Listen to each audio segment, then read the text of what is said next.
Welcome to the Ari Hoffman Show on Talk Radio 570 KVI, your home for the politically homeless, streaming live at KVI.com and the KVI app. If you want to be part of the most dangerous show on the airwaves, give us a call or a text at 206-421-5757. That's 206-421-5757. Coming up this hour, Seattle is losing more Starbucks locations, but for a unique reason this time. But before we get to any of that, got some breaking news for you right now. Talk Radio 570 KVI, breaking news on the Ari Hoffman Show.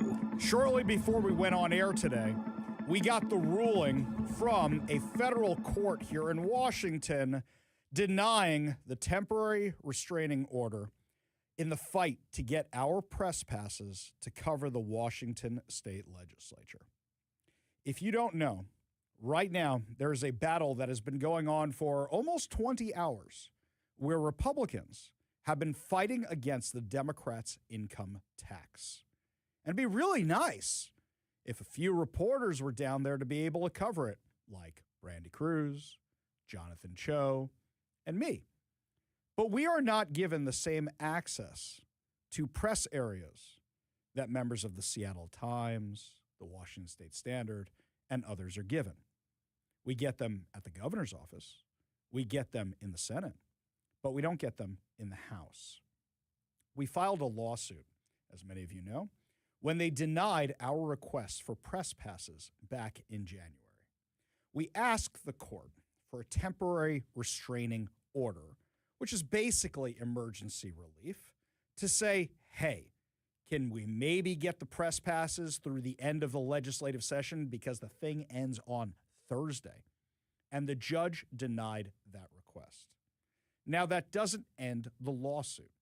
The case is still moving forward. What the judge was ruling on today was only an emergency motion.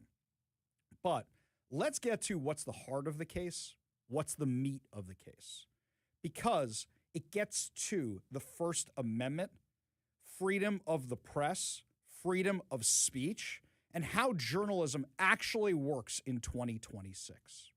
Now, one of the things they're talking about is guidelines. Can you have guidelines for the press when allowing them to cover different things? And I think all of us think guidelines are a good thing. You can't walk up there and say, blank you, President Trump. You can't walk up there and say, blank you, Bob Ferguson.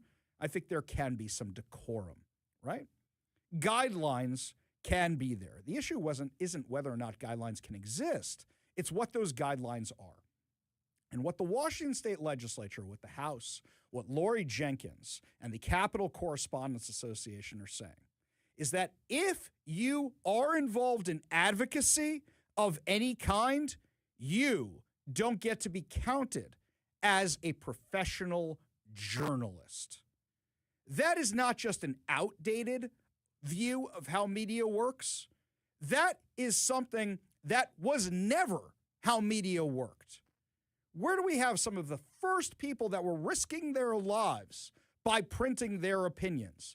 The pamphleteers, going back to the American Revolution. Thomas Paine, Common Sense. For a lot of the stuff that they wrote in those pamphlets against King George, they could have been executed. Freedom of speech is still a relatively new concept, and it is not in place in most places of the world. So, to say that if you have an opinion or you advocate for or against something is beyond ridiculous. They're trying to say that because me and Brandy Cruz go and speak at events for Let's Go Washington, we shouldn't be allowed to have press passes. And that is absolutely insane. Now, as I have said many times before, it's not just about right-wing media, conservative media, common sense media having access. I think everybody should have access. But there is a very clear effort here to deny us our press passes. The issue is whether the government can use this crazy definition of journalism to decide who counts as the media. Now, the judge addressed the argument that this exclusion was ideological In his ruling, he wrote that the plaintiffs, meaning myself, Brandy Cruz, and Jonathan Cho, offer no evidentiary support for their belief that their exclusion was ideologically motivated. They literally said they were not allowing us in because we advocated for positions. That is ideologically motivated. He said, rather than rooted in their failure to meet the neutral standards laid out in the CCA guidelines. So, question for you. Where are the CCA guidelines? Can you find them anywhere? Can you find them for me? Do they exist? Is there a website? Hey, it'd be really nice if there was a website, but that's not publicly available. You can't actually find them anywhere. Nowhere. So part of the discussion was about the Seattle Times. And we've discussed this on the show before. I am not saying the Seattle Times shouldn't get press passes. I think, of course, the Seattle Times should get press passes. But the Seattle Times advocates for issues. So, for example, the Seattle Times, the day we were denied our press passes, the Seattle Times, their owner, their president, was down in Olympia advocating for a tax on big tech to fund their dying news outlet. Worse than that, in the courtroom itself yesterday. So, the courtroom is down in Tacoma. It's in a building that used to be the train station. Lots of old brass everywhere, that old train station look. I love that kind of look. It reminds me of Grand Central Station in New York. And we're in this courtroom, and on one side, at the plaintiff's table, you've got our lawyer, Jackson Maynard. You've got me, Brandy Cruz, Jonathan Cho. I'm even wearing a tie. I don't think I've worn a tie since COVID, except for maybe a wedding or two. Yes, I clean up very nicely. I know. I even shaved for the occasion. So, we're sitting there. On the other side is the lawyer for the House, is the lawyer for the Attorney General, is the lawyer for the Capitol Correspondents Association. And in the gallery, I'm all excited. Why am I excited? Because there's a whole bunch of reporters back there. A whole bunch of reporters back there to cover the case. Now, our friend Carlene Johnson was there from the Center Square, but there were other reporters there as well. Now, I don't know who everybody is by sight, so actually I was texting with my friends, my co-plaintiffs, yesterday, and I was wondering who was there. And they told me, yeah, Jerry Cornfield was there from the Washington State Standard. And the Seattle Times was there. And I'm like, So tonight I'm going to go home and look up all their articles. Couldn't find them. Couldn't find their articles on the hearing. And I was surprised by that. But then I very quickly realized they weren't there to cover the case. They were there to advocate for the case. They were there to advocate on the side of denying us press passes. Let's be real for a second here. Jerry Cornfield from the Washington Capitol Correspondents Association is one of the people who decides who gets a press pass and who doesn't. How do I know this? He called my wife to vet her about whether or not she got a press pass, and at that time asked her if she was related to me. And she had to say to him, judge me on my work, not on his work.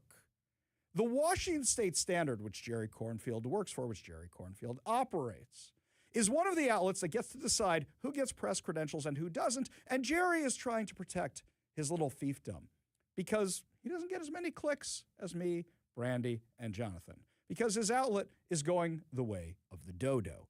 And as a result of that, he is threatened by it. He's also being bullied by the Democrats who want to say, keep these people out.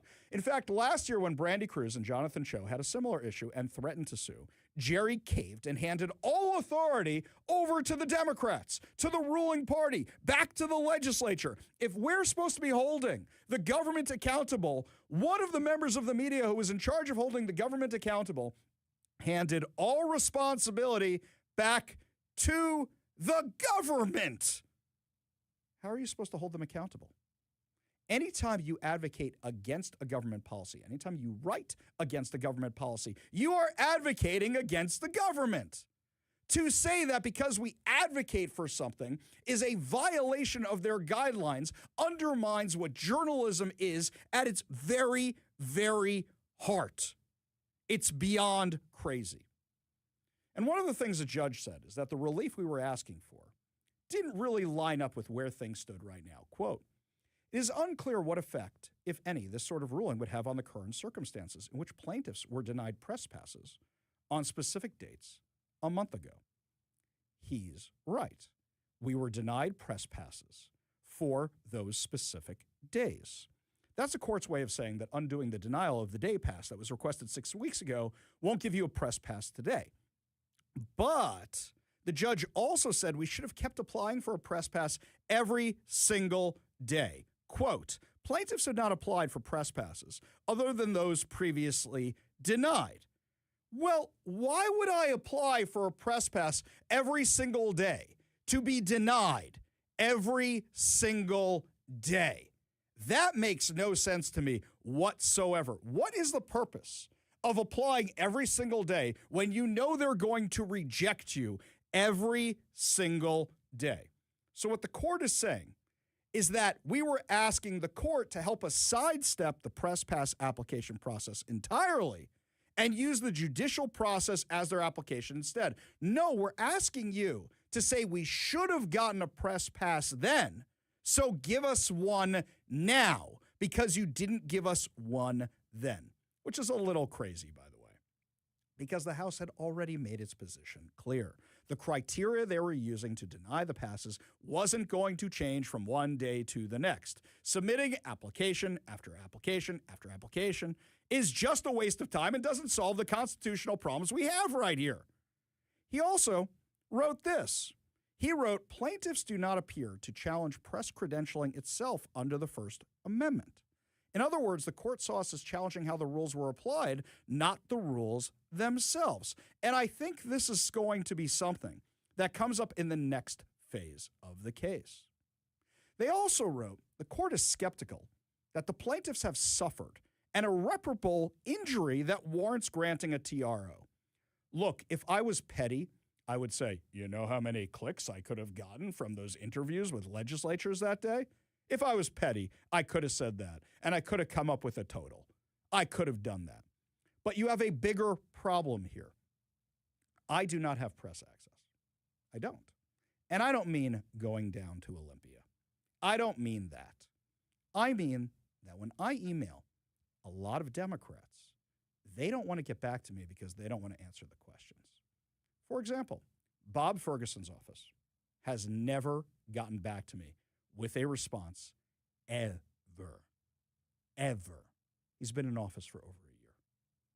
Bruce Harrell, when he was mayor of Seattle, not once did he ever get back to me with a request for comment.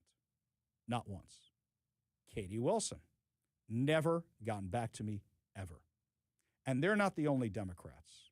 A lot of the members of the legislature will get back. They refuse to come on for interviews. So it's a rather limited discussion you have when they send you a press statement that doesn't actually answer any of your questions. When you're actually in the room, as you've seen the clips from Brandy, as you've seen the clips from Jonathan Cho, you can get them to say things on record. And right now, there's a tax that is about to hit every single person in Washington, and we can't be there to ask the questions. Ask yourself why you never see any questions from the Seattle Times going viral or the Washington State Standard. Occasionally, you have somebody from Como News who is down there asking the questions, but it's very, very rare, and it's usually only after a clip of mine or Brandy's or Jonathan's or somebody else's has gone viral, then Chris Daniels heads on down there and starts asking some questions.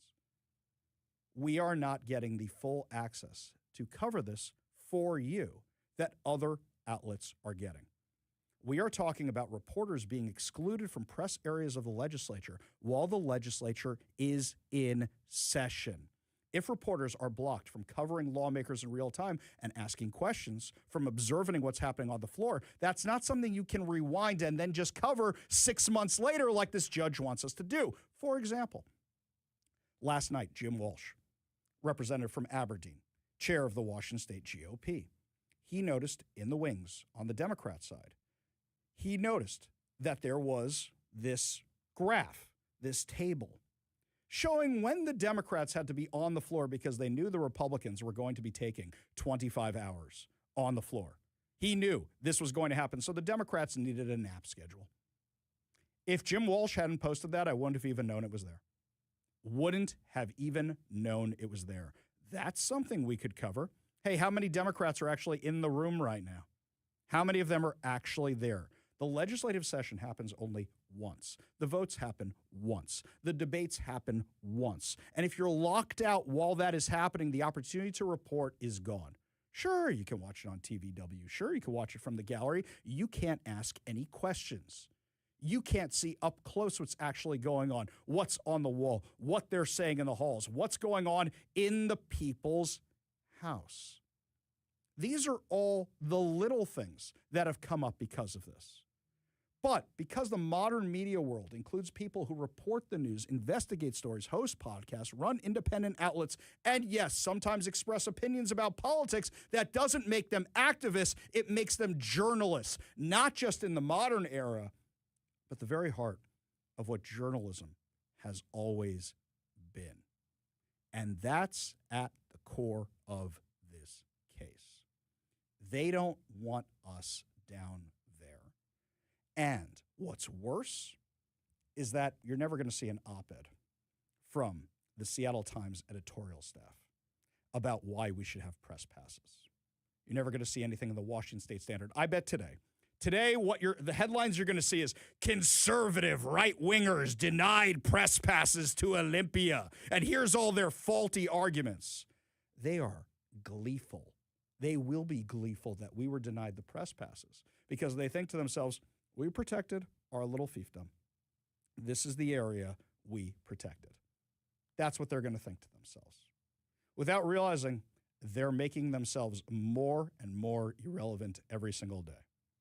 I assume everybody here has seen Star Wars at some point. If you strike me down, I will become more powerful than you can possibly imagine. That is literally what's happening right now. Because now people are going to say, why is Ari Hoffman Show the most dangerous show on the airwaves? Why would they deny Brandy Cruz, a longtime journalist, a press pass? What do they got against this guy, Jonathan Cho? And we'll get more subscribers, and we'll get more followers. And our opinions, our advocacy, our reporting will get out there more and more and more while the mainstream media loses more and more and more. But the heart of this issue is a First Amendment. You don't get to regulate the First Amendment. You don't get to regulate freedom of speech. You don't get to regulate freedom of the press. And what is happening right now is a travesty. And what's worse is that the mainstream media is part of it. They weren't there yesterday to cover what was going on. They were there yesterday to hope that their side won, to advocate for their side winning. No matter how much you hate the mainstream media, you don't hate them enough. The Seattle Times wants to tax big tech so that they can pay for their failing outlet. Jerry Cornfield at the Washington State Standard wants to protect his dying little fiefdom. And meanwhile, we are talking about big issues that are going to affect every single Washingtonian in the state. And you know as well as I do, they're not doing a good job covering it. They haven't done a good job covering it for years. They don't have the staff to actually cover these things. So their mentality is, if we can't cover it, nobody can. And there are people there who are willing to step up. And I'll tell you something else, guys, is that you should be thanking us. Because a lot of times when we cover these stories, I know what you do. You go, crap, how did Hoffman get that before me? How did Cruz get that before me? How did Cho get that before me? You wait a few days, you do your own PDRs, and then you write the story with your slant, with your angle, which you never would have known about if not for us. This is a First Amendment issue. And the fact that the media is on the opposite side of members of the media, members of the press, reporters, and journalists is absolutely shameful. Shameful behavior. But in the end, what's going to happen is as they become more and more irrelevant, more and more people will wonder Why are they trying to keep out Hoffman, Cruz, and Cho? Which means more and more people will be hearing our advocacy, will be hearing our opinions. And this fight isn't over. A restraining order was denied.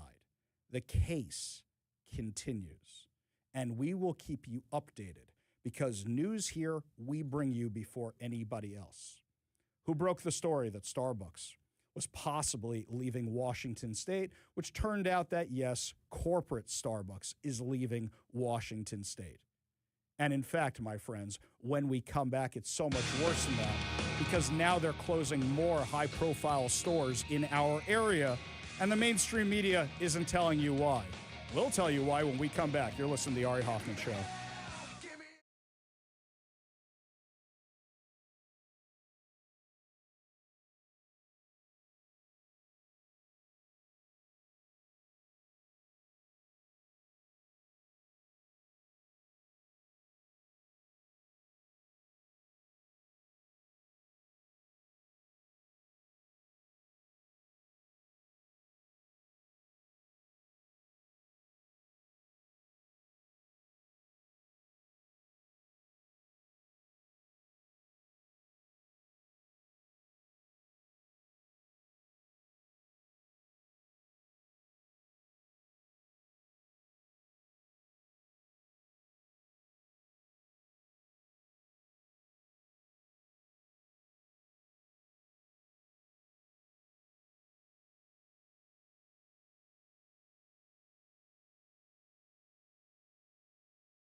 Looks like a lot of you want to weigh in on this press pass story. We will get to your calls. We will get to your emails. But I did promise you first this story about Starbucks here because we've been covering this before anybody else has.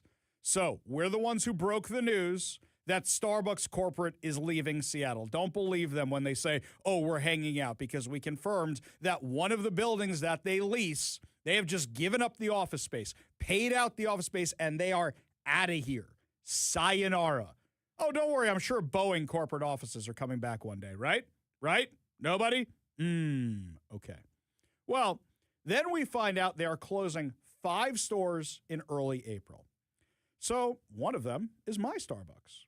One of them is the Starbucks that's right next to the Space Needle. There actually used to be a Starbucks on top of the Space Needle. People would say, Ari, is it worth going to the top of the Space Needle? I would go, if you like Starbucks, there's one at the top of the Space Needle. There was a little tiny, and a gift shop, and the big restaurant. I used to love the big restaurant. You could actually get kosher food delivered there. It was fantastic. But there hasn't been a Starbucks up there in a while. This is the one in the Seattle Armory. Now, this is a high-profile location, big tourist trap. There's a giant food court inside the Armory. I walked by there today. Most of the tables that were occupied, and I'd say about a third of the tables were occupied by homeless people with shopping carts, with sleeping bags, with cell phone chargers. We'll get into how they get a cell phone another time. But that is who is there. So are they closing because of that? Are they closing because of labor disputes? Are they closing because Seattle is getting bailed on by Starbucks? What's the answer? Well, I think it's a combination of all of the above. So first of all, okay, you're really, really hot during tourist season. When I go there during the summer, there's a line. There's always a line. When I go there this time of year, nobody's there unless there's a field trip in front of me that went to the Science Center, and I don't think a lot of field trips are going to the Science Center these days, given the issues the Science Center's having. You have a labor problem. You've had these unionized Starbucks workers that have been complaining about their wages, even though their minimum wage is ridiculously high, even though Starbucks pays for college, even though Starbucks has medical benefits, even though Starbucks has all these perks. So actually, I ordered my coffee today more out of an experiment. I went to the Armory to see how many homeless people were there. But also, I kind of wanted to hear what the staff was talking about, because this news broke yesterday that these high-profile locations are closing, like the one at the University of Washington, like the one at Seattle Children's Hospital. So I was kind of curious what the staff was saying. They were bashing, absolutely bashing on Starbucks. I'm listening to them do this, and you know what? Fine, who doesn't bash on their employer? But they were bashing on it in front of a customer, so they don't care at all anymore, and I was the only customer there. Ripping on Starbucks. And then what they were saying was interesting. They weren't complaining about the closure. They were talking about the company itself, and I thought to myself, being a barista is something you do while you're in college, and it's nice to have all those benefits. Is that a long-term career goal for anybody? Maybe somebody wants to own their own coffee shop one day. Maybe somebody wants to expand into a chain of coffee shops one day. But isn't the goal for a small business to become a big business? You look at Jeff Bezos. I'm selling used textbooks. Now he owns half the world, owns half the planet. Don't you want your business to grow and be more successful? It seems like a lot of people are just happy being a barista. A lot of people are just happy having their really, really, really small business and never growing. I don't understand that mentality.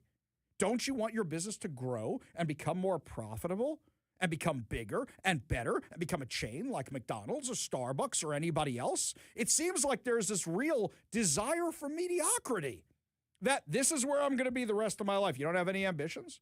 You just want to make people's coffee the rest of your days? Because you know what? One day a robot's going to do that job, and you ain't going to have job security anymore. So they're closing all these unionized locations. University of Washington, the one at Seattle Center, the one at Seattle's Children's Hospital, and one other non-union store on Minor Avenue. But they've already closed a ton of stores. Do you think that they are bailing on Seattle? Because in our area, over here in Lower Queen Anne, I don't think there's going to be any Starbucks around here. And I can't believe I'm saying that. In Seattle, you might have an area without a Starbucks. I think all the Starbucks in our area have closed in the last 4 years. Is Starbucks bailing on Seattle?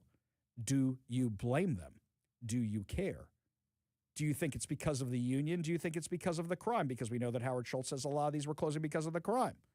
Give us a call or a text at 206-421-5757. That's 206-421-5757. We go to the Warrior Injury Law Studio line, take a call from Bob in Seattle. Bob, what's going on, man? Hey, how you doing, Ari? When it comes to you and your press pass, what you need to understand, it's not complicated. It's just a little difficult for a guy like you to understand. Your ideas are just wrong. The government has decided that your ideas are wrong. Yeah, I've heard that somewhere before. I've heard that some places before. I mean, Bob. Bob, you know the stories I've covered. What stories have I covered that nobody else would touch? What was happening with the firefighters during COVID? There's too many of them to list. What was happening in the autonomous zone? Here, I got one for you that I haven't published yet. You ready for this, Bob? I was so hoping you were going to call today. I interviewed Raz Simone, the warlord of the autonomous zone, for an hour and a half last night. What about Harold Scott? Did you interview him? No, hang on. The warlord had some interesting things to say about our fire chief.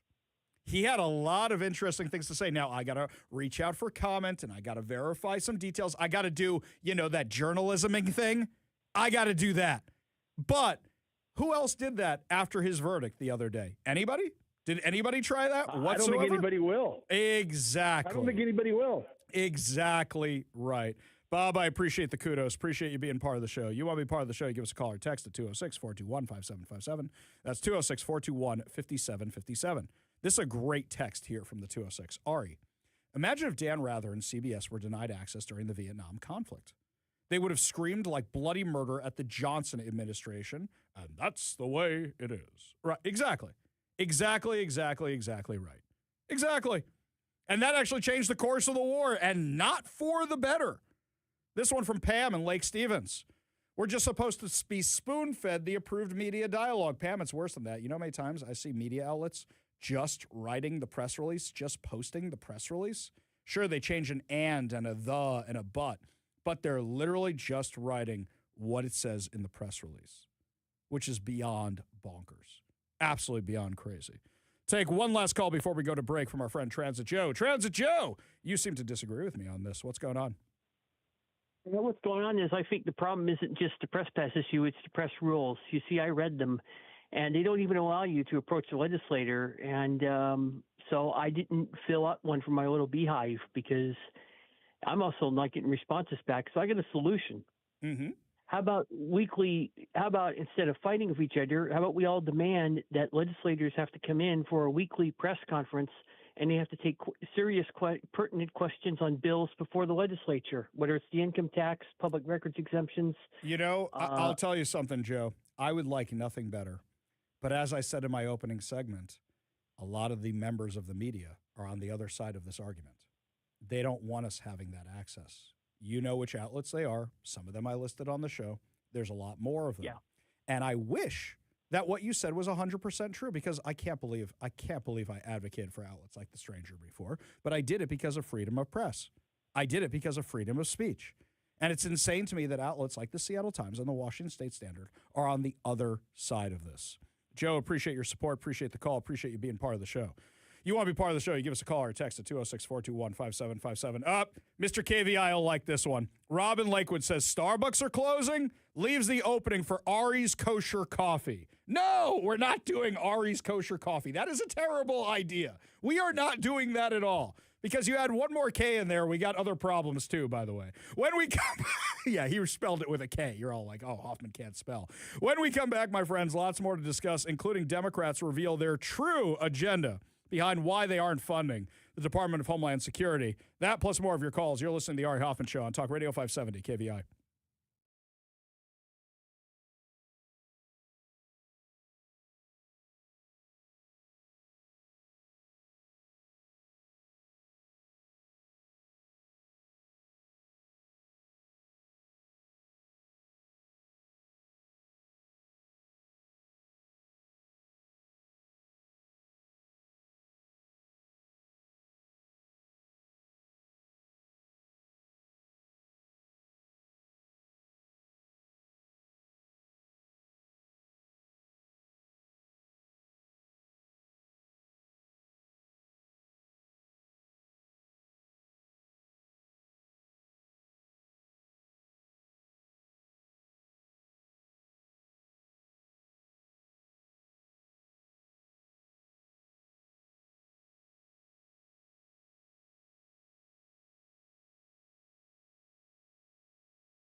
Lines are getting worse at airports. People are having lots of trouble traveling, and the Democrats still aren't funding the Department of Homeland Security.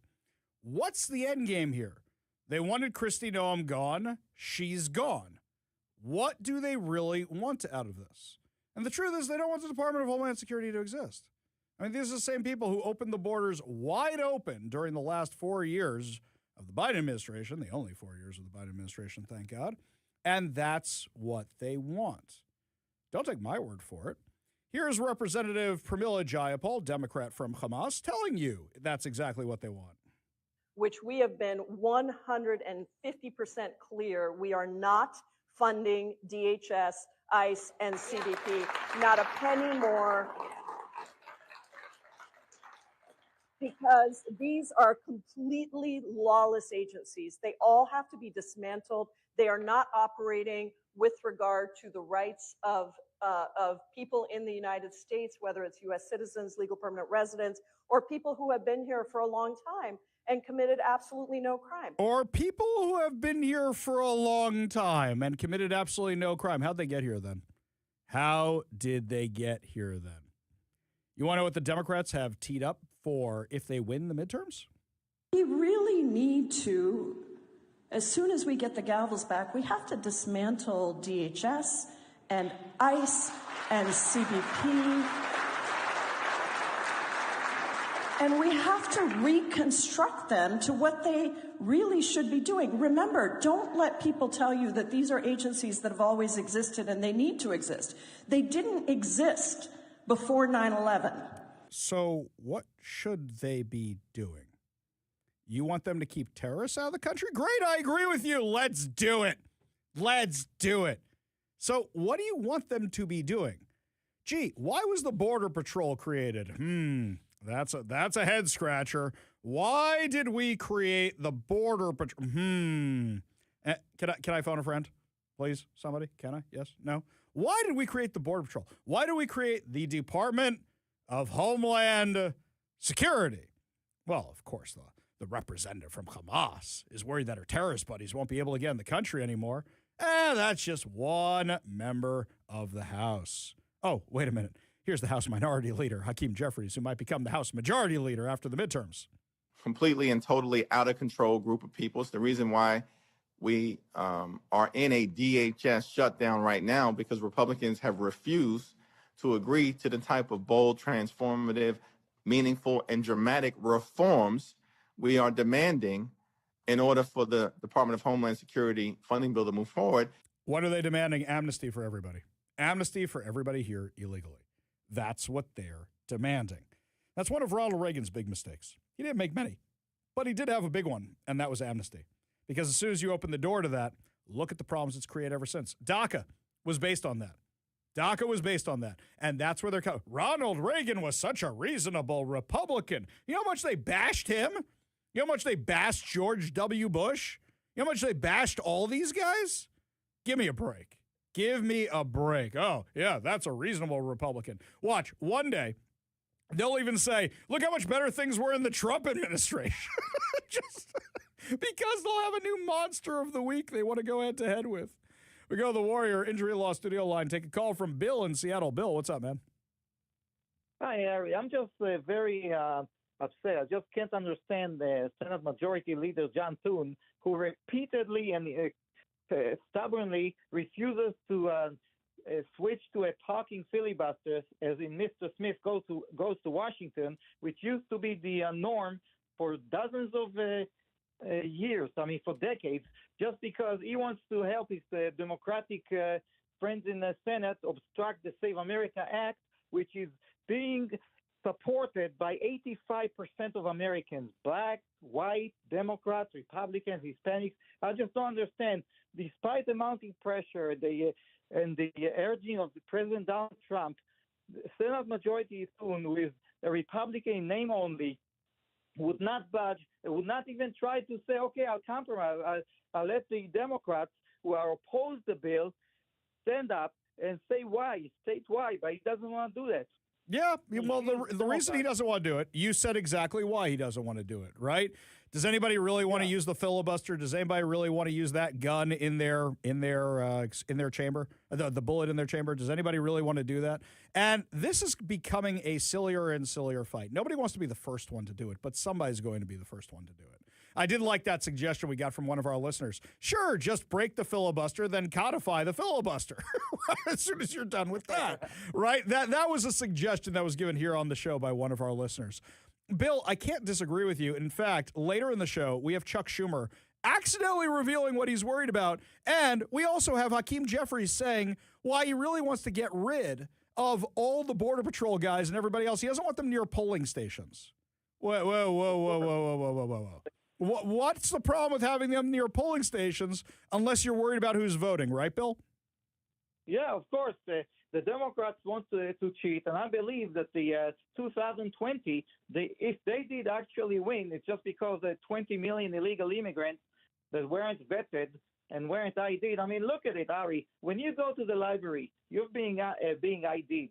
When you go to the DMV, of course, when you go to your doctor's office, for everything, you just get, you go to a bar, you're 50, 60 years old, but you get ID'd, 40, you get ID'd.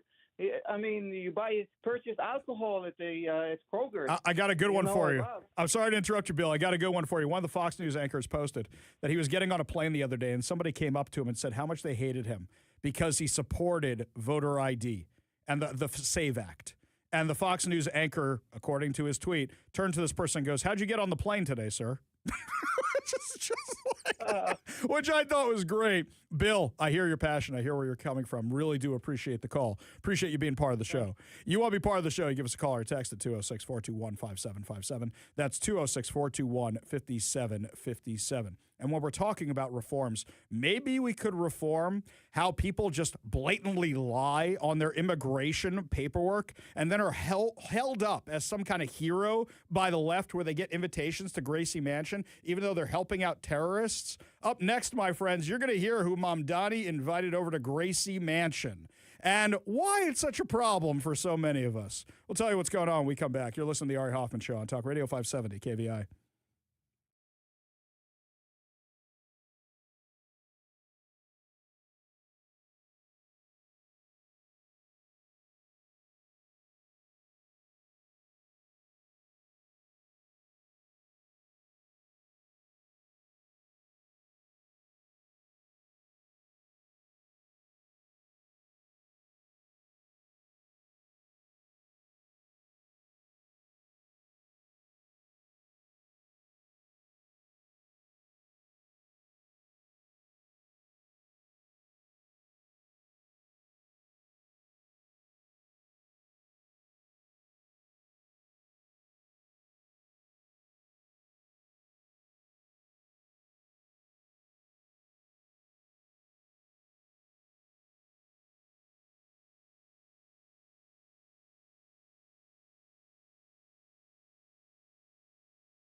So we just had a terror attack out front of Gracie Mansion, which is the mayor of New York's official residence.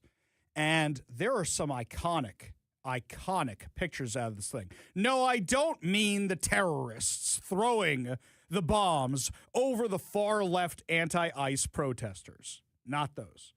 The pictures I mean are a couple of police officers jumping the barricades to run towards the suspects, running towards the bombs. Iconic pictures. I mean, really amazing stuff. You look at these pictures and you go, hang it in the Louvre. Hang it in the Louvre. They're incredible. They're inspiring. They're as good as Jack Hughes with his toothless smile wrapped in an American flag, because that's a hockey game, and these are guys trying to stop bombs. Iconic stuff. So did Zoran Mamdani have them over to Gracie Mansion. Hey, guys, you want to come in for a drink? I'm Muslim, but, we got something here for you. Or how about dinner? We're doing Ramadan right now. I break my fast every night at a certain time on a really nice meal. Do you want to come over for that? Nope. Who'd Mamdani have over? Anti-Israel activist and Hamas supporter Mahmoud Khalil, his wife, and their son for Ramadan dinner at Gracie Mansion on Sunday night. He wrote on social media last night, as we marked the 1-year anniversary of his detention, Rama and I, his wife is Rama, Miss Hamas. You might have seen her award ceremony. And I were honored to welcome Mahmoud, Noor, and their son Dean to Gracie Mansion to break our fast together. Oh, isn't that sweet? Isn't that nice? He also posted a photo from the evening showing his wife, Miss Hamas, holding a plate of food while standing beside Khalil as he ate. He wrote on X that Khalil had profound courage under a year of profound hardship. Said he had been targeted for exercising his First Amendment rights and protesting what he called the ongoing genocide in Palestine. He said New Yorkers are raising their voices in solidarity, and the city refused to look away after Khalil was later reunited with his family. What did Mahmoud Khalil do? This is the guy who led the violent occupation of Columbia University.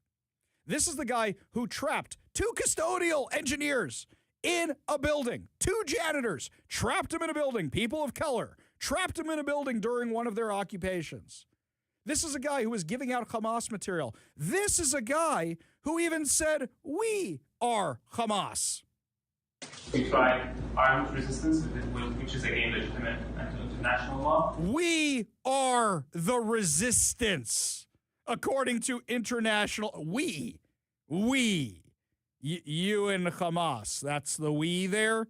That's you. This is who they invite over for Ramadan. This is who they bring over. No wonder Mamdani had a hard time calling out the jihadis who almost blew up a protest in front of his house because he agrees with them. Mahmoud Khalil, who should have been deported by now, is the one that they're saying, this guy, you're good, you're good. That's who they bring over to the house? Are you kidding me? That's who they're having here? Ideologically captured. That is what is going on here. And a guy who lied on his immigration paperwork to get into this country. That's who he's holding up, not the police officers who ran towards the danger. Those guys don't get honored. Not in Zoran Mamdani's New York. Plus, also, last time I checked, the dude was still anti-police. So, of course, he's not going to honor them at all. But he's more than happy to benefit from their security, just like Katie Wilson. And as if that wasn't bad enough, up next, my friend, CNN has a whole new take on why you should really be treating these wannabe terrorists as just misguided youth. The 2 Utes, plus the latest on the income tax insanity. We'll tell you all about it when we come back. You're listening to the Ari Hoffman Show on Talk Radio 570 KVI.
Welcome to the Ari Hoffman Show on Talk Radio 570 KVI, your home for the politically homeless, streaming live on KVI.com and the KVI app.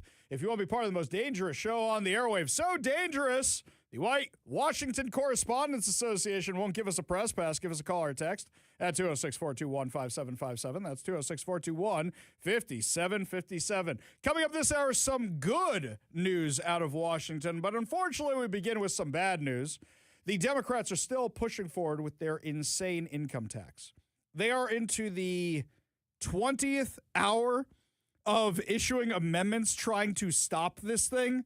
It's been kudos to the Republicans, by the way. This is the only ammo they have left, stalling. And the more they stall, the less bad bills the Democrats can try and pass. I mean, if they stall this thing out for the rest of the week, kudos to them. I think this thing's going to be over tonight. And the Democrats are going to pass their absolutely insane, economically suicidal income tax. Now, while they were trying to do this, while they were filibustering this, for lack of a better word, Representative Jeremy Dufault actually had a unique way of trying to extend his time a little bit. Give a listen. Further remarks. Representative Dufault.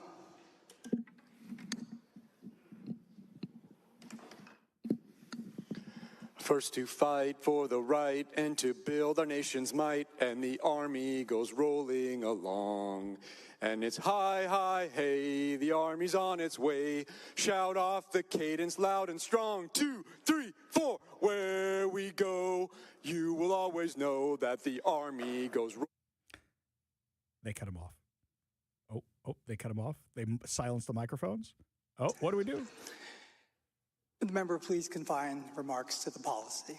And he spent the rest of the time talking about how their insane income tax was going to affect service members stationed here in Washington. Cut him off in the middle of the U.S. Army song. Thanks, guys.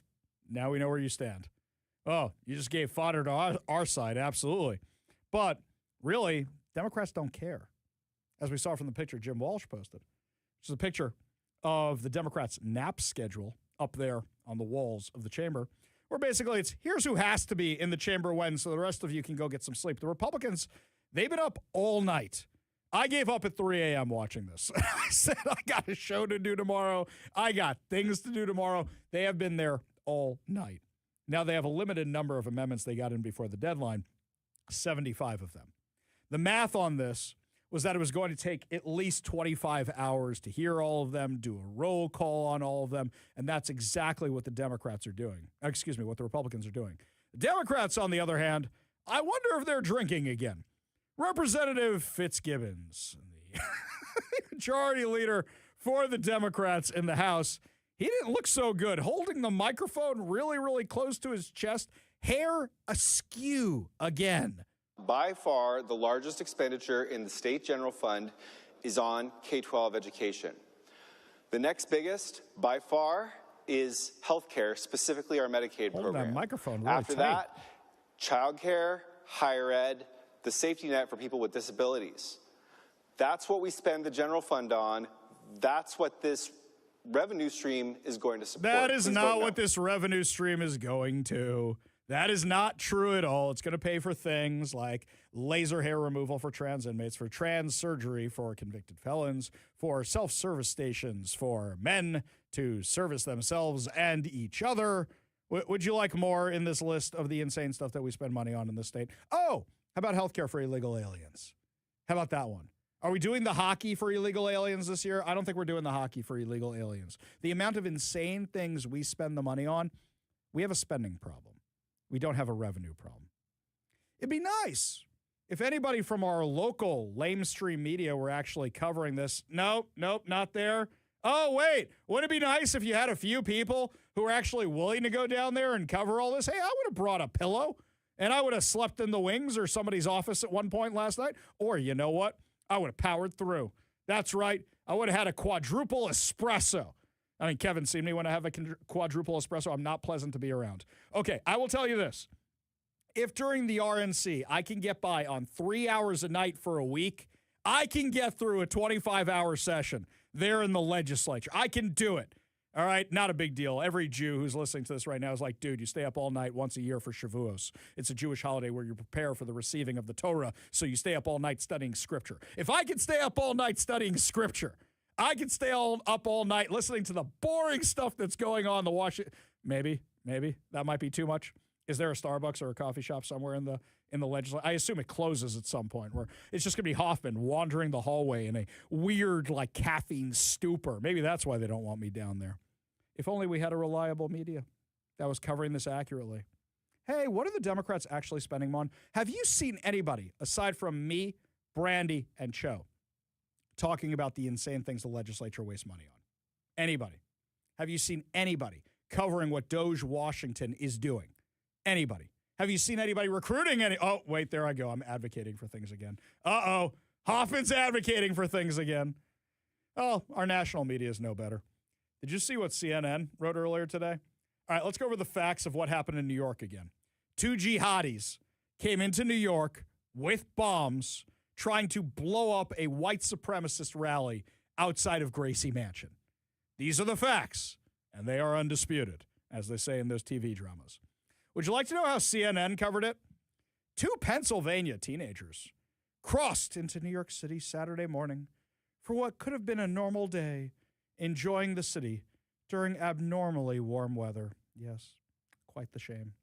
But in less than an hour, their lives would drastically change as the pair would be arrested for throwing homemade bombs during an anti-Muslim protest outside of Mayor Zoran Mamdani's home. Here's what we know so far. First of all, before we get into the teenage nonsense, before we get into that, you made it sound like they're part of the anti-Muslim protest. You made it sound like they're the jihadis who are trained by ISIS, who are radicalized by ISIS, who are throwing the bombs. And you just made it sound like they're part of the anti-Muslim protest. No, they're very, very, very much not. Very much not. Now, let's do that first part again, shall we? 2 Pennsylvania teenagers crossed into Hawaii on December 7th. Not You want to do this? Two Japanese teenagers crossed into New York City. Like I'm crossing to Hawaii for Pearl Harbor. Should we do that? Came into Pearl Harbor? Oh, how about this?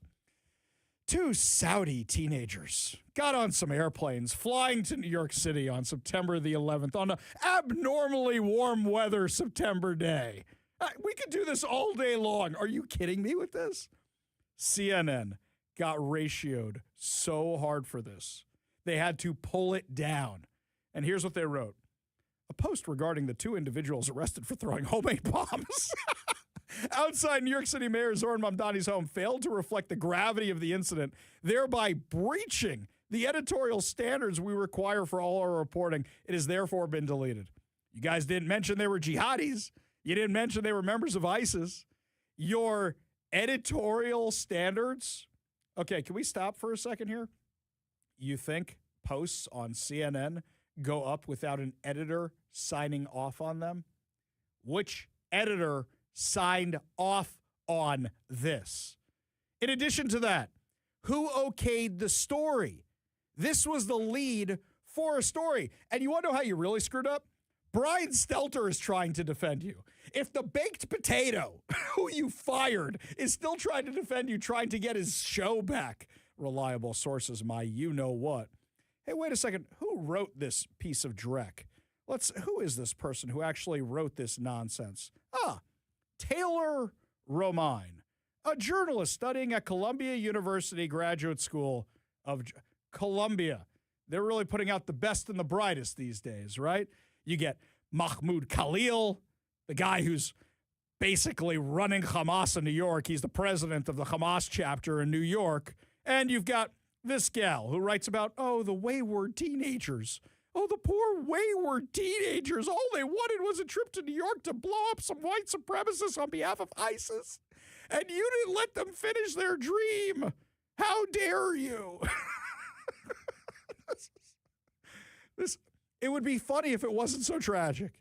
It would be funny if it wasn't so tragic. According to Fox News, the suspects, 18-year-old Amir Balat of Langhorne and 19-year-old Ibrahim Kayumi of Newton traveled from Bucks County to Manhattan on Saturday, where police say they ignited and hurled explosive devices into a protest crowd outside of Zoran Mamdani's home. Federal prosecutors charged the suspects with material support to a designated foreign terrorist organization and use of a weapon of mass destruction. This is crazy. This is absolutely crazy. Okay, so the Examiner's columnist Tim Carney wrote on X, this is the weirdest framing. The major left-leaning outlets hate this story, but they know they can't ignore it, so they go to bizarre contortions. Exactly. Daniel Sugarman, deputy editor of Jewish News UK, said the post would have been extremely strange, even if it were posted the day after the attack occurred. But given everything we know about these two people and their motives, this is, quote, journalistic malpractice. Honest Reporting wrote, wow, ISIS-inspired perpetrators commit a literal terrorist act, and this is what CNN comes up with? Oh, those poor Pennsylvania teenagers whose lives have drastically changed because they made the conscious decision to throw bombs. When will the media stop employing narrative storytelling to infantilize perpetrators of ideologically motivated crimes? Do you remember when they put the Boston Marathon bomber on the cover of Rolling Stone magazine? Look at him. Isn't he beautiful? Let's make him sexiest man of the year. People, come on, can People magazine make him sexiest man of the year? He only killed like 3 people and injured a whole bunch more. Can we? Come on, who hasn't? Who hasn't? No matter how much you hate the media, you don't hate the media enough. You really just don't.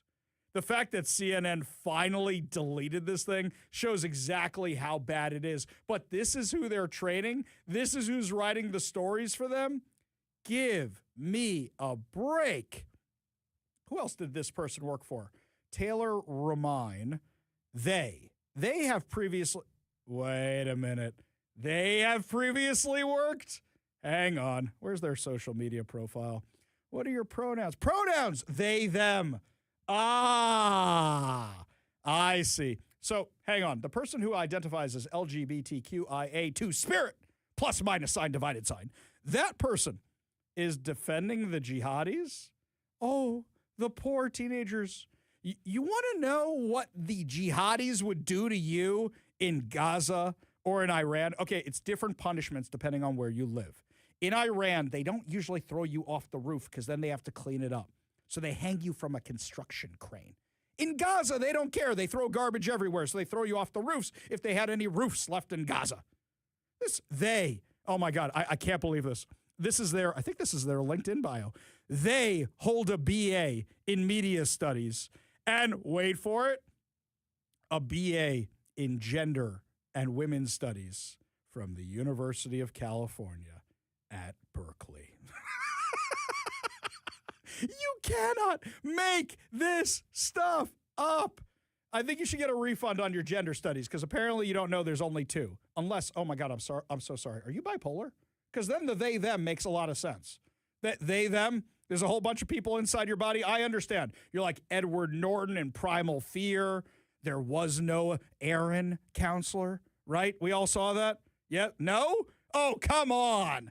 That's great. Richard Gere, Edward Norton's first movie. He kills a bishop, but he doesn't kill it. His other personality does it. Then 40-year-old spoiler alert, you find out at the end, yeah, he really didn't. He was making up the other dude all along. That's like a 90s crime thriller situation. Yes. Is it based on some sort of a something Crichton novel or some nonsense? It's William Deal. It's a lawyer series, thank you very much, about Martin Vale. There were 3 books. What year are we talking with this movie? 92, 93. Yeah. All I know is that yours truly starred in the stage adaptation. Oh, well, that's as why the we're Richard Gere character. It. That's why we. On 92, 93. I'm deep into Van Damme and Steven Seagal movies. Yes, something like a lot of people got their start on that movie, like Edward Norton. That was his first big thing. I think he was nominated for an Oscar for that. I don't know if he actually won it, but I think he was nominated for it. Went on to so many bigger and better things. Yeah, like the Hulk. That's bigger. I don't know if it's better, but it's bigger. It's kind of the last thing he's kind of done that's been big and major, yeah? No, he was in something. What was he was in something. something, 2 or 3. He's in something. I heard he's not great to work with, and that's why you don't see him in a lot of stuff. I have heard that as well. Yeah. Yes, he's not that great to work with, like CNN. like the people over at CNN who are journalism majors. This is the next generation of journalism, whatever it is that they're doing over there at CNN. Oh, we should all be so proud of the journalisming.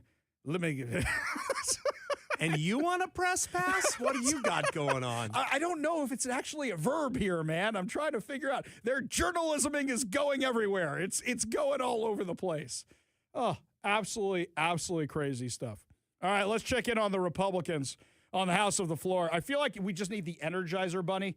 Anytime we're checking in on the Republicans, still going, nothing outlasts the Republicans. They keep going and going. I mean, that's kudos to you guys. No, really, I'm not demeaning them in any way, shape, or form. For those of you who think this is a waste of time, it's not a waste of time, and let me tell you why.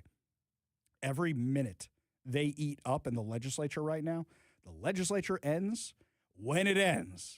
So every single second, every single minute they eat up is another minute where they can't pass bad legislation in the Washington State legislature. So really, kudos to the Republicans. By the way, I didn't interview any of them today. None of the members of the House. We interviewed members of the Senate today, but no members of the House because I said those guys got enough problems. I'm not going to bother. They haven't slept. They're exhausted. Maybe tomorrow we'll have a few of them on there. So unlike a traditional filibuster where you just go, what are you accomplishing? You're just putting the spotlight on yourself. No. Every single minute they take up in the legislature is a minute where the Democrats can't pass their insanity. And also they are highlighting that the Democrats are choosing to move forward with an income tax that big tech has warned them they will leave, that Fortune 500 companies have warned them they will leave and are already leaving, that people have warned them they will leave, that their own donors have said they will leave. It is economic suicide. Economic suicide, what the Democrats are doing right now. And for a party that says they are all about affordability, they're about to make your life a lot less affordable. Kudos to the Republicans for fighting this fight. I'm really happy they are doing this. This is not a wasted effort. I know what you guys are doing. We love you guys for doing this and trying to stop it, and you're bringing a lot of attention to what's going on here. This is not a waste of time. This is not a wasted effort, not in any way, shape, or form. You know what else is not a wasted effort? The Department of Education is actually moving forward with trying to find out where all the funding is coming for colleges. Wouldn't it be nice to know where the funding for University of Washington and other colleges was coming from? Well, we've got some revelations for you when we come back. You're listening to the Ari Hoffman Show on Talk Radio 570 KVI.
Yeah, we are.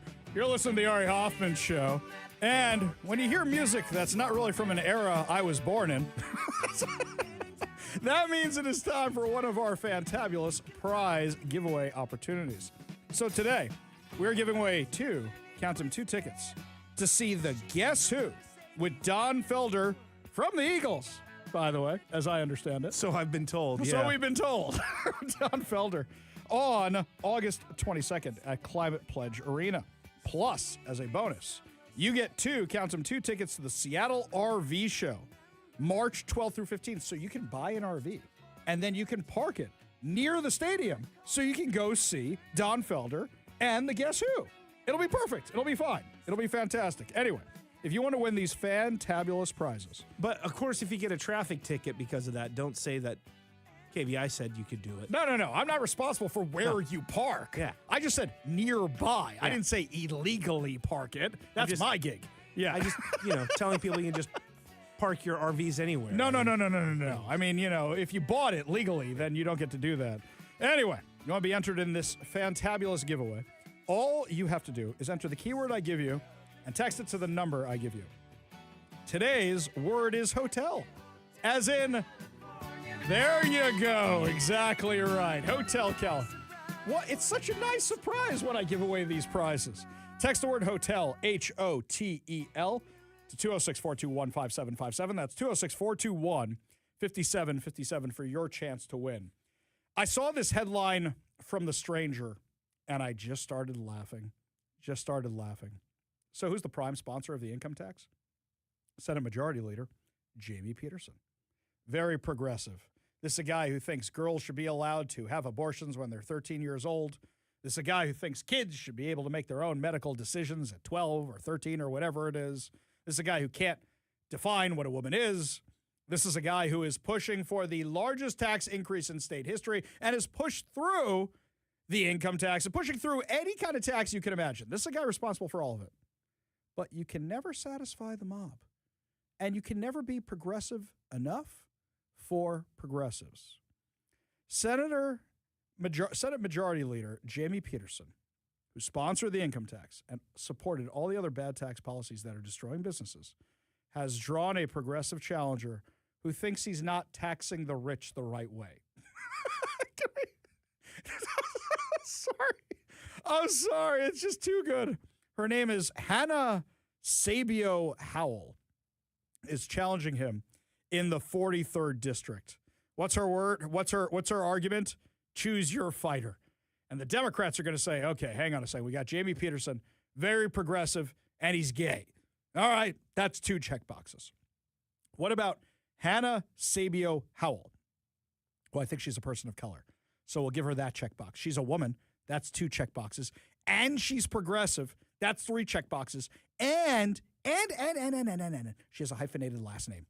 Okay, 4 checkboxes.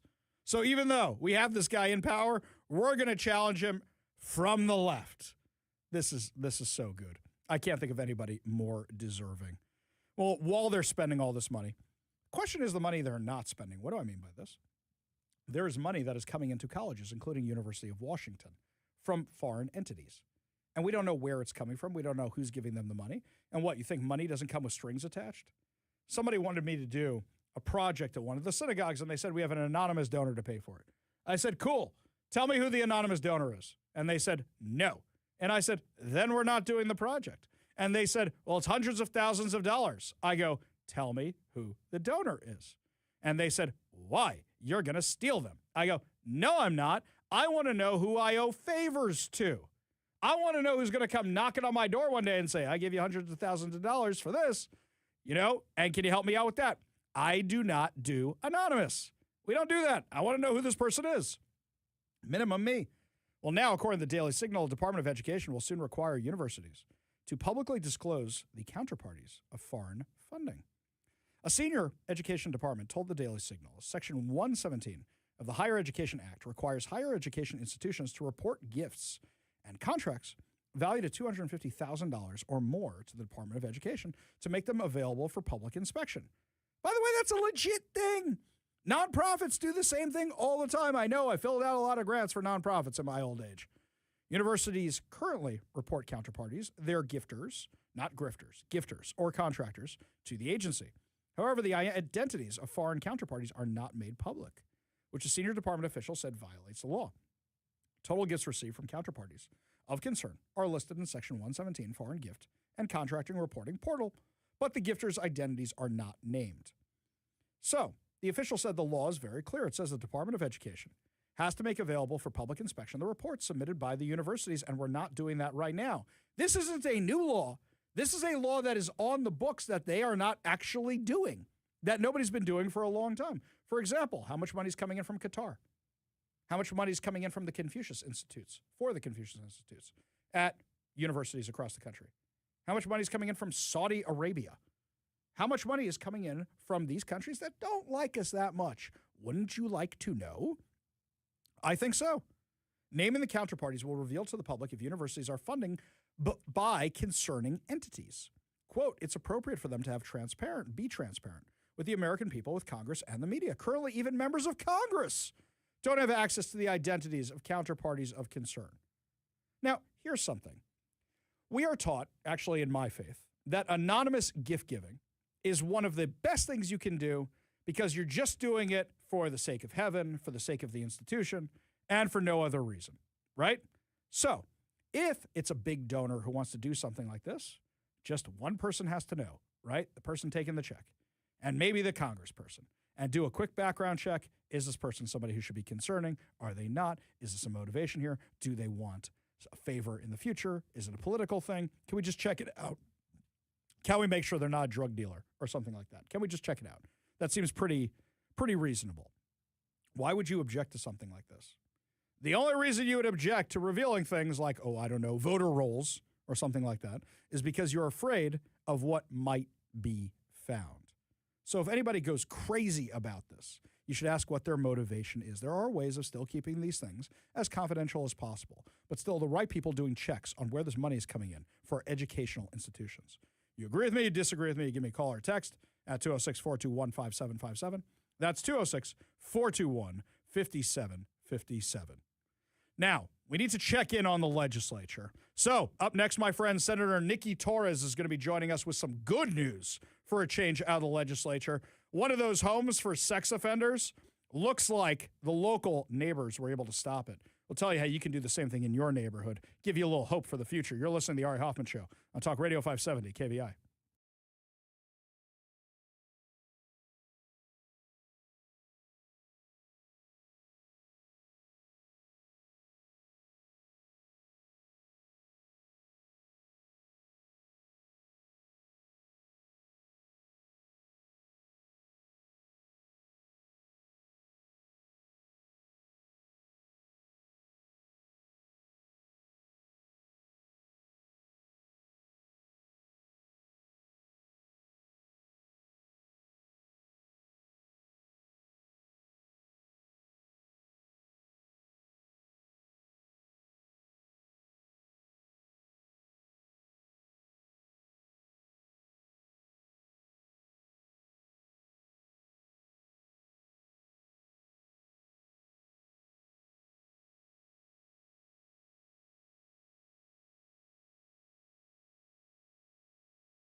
Well, my friends, just when you think that all hope is lost, we can show that we can still beat the Democrats in the Washington state legislature, and we can still stop bad things from happening.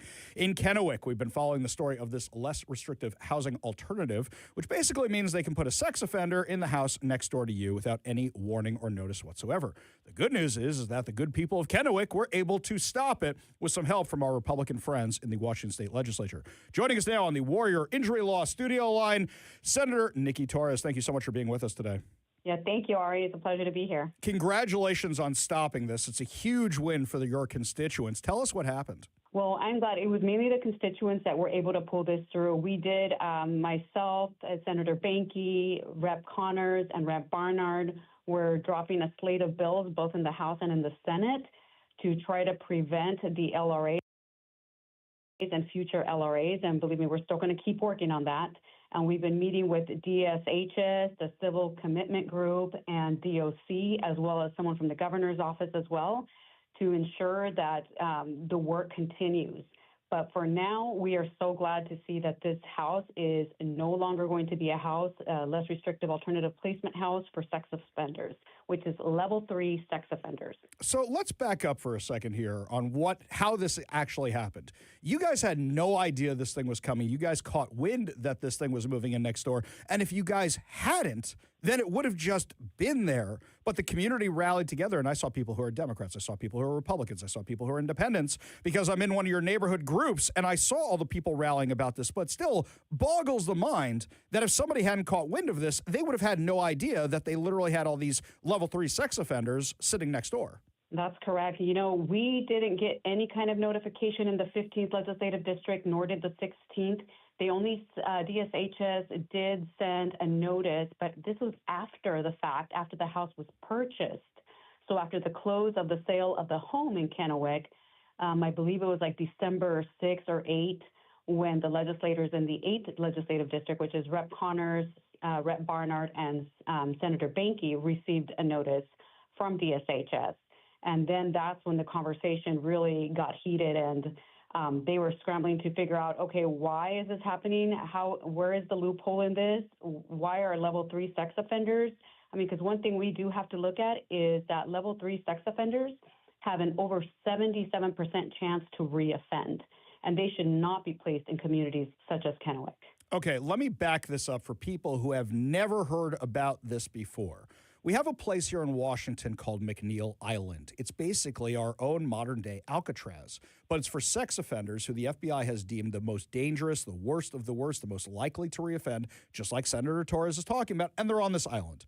A few years ago, the Democrats passed legislation to depopulate the island and send them into unsuspecting communities. So for all you know, if you live in Washington, one of these could be right next door. So, Senator, what advice would you give for people here in Washington? How would they even know something like this happened? Not everybody has such a good relationship with their legislature, and a lot of us, like us here in Seattle, it may be our member, our representative, is the one who's actually helping put them in our neighborhoods. Correct. There is some on the west side of the state that have been helping with this, and they've actually always put the criminals first and not the victims. And that needs to change, and hopefully people get out to vote on the west side of the state and make that happen. But as far as eastern side of the state, there is an LRA currently in Walla Walla operating, and I believe it has 5 or 8, somewhere around there. Sorry, I don't want to misquote, but between 5 or 8 level 3 sex offenders that are housed in Walla Walla. Imagine having that many in an area where you have a lot of children in Kennewick. You're near 7 to 8 public schools. That is not good. That is not good to have in our communities, and nobody wanted it. Clearly, you saw the turnout from the Kennewick community. Mm-hmm. Yeah, absolutely. And this is like the fight we had a couple of years ago where the community said, okay, we're going to shut this down. And actually, our friend Glenn Morgan from We the Governed, they started filing all these zoning violations to stop these things. So there are ways to stop it, and a community can come together. I actually see this as the model approach. People didn't want something. They objected, they objected, they objected. So this is huge, huge news. Congratulations on a big win. While we have you, what else is going on in the legislature these days?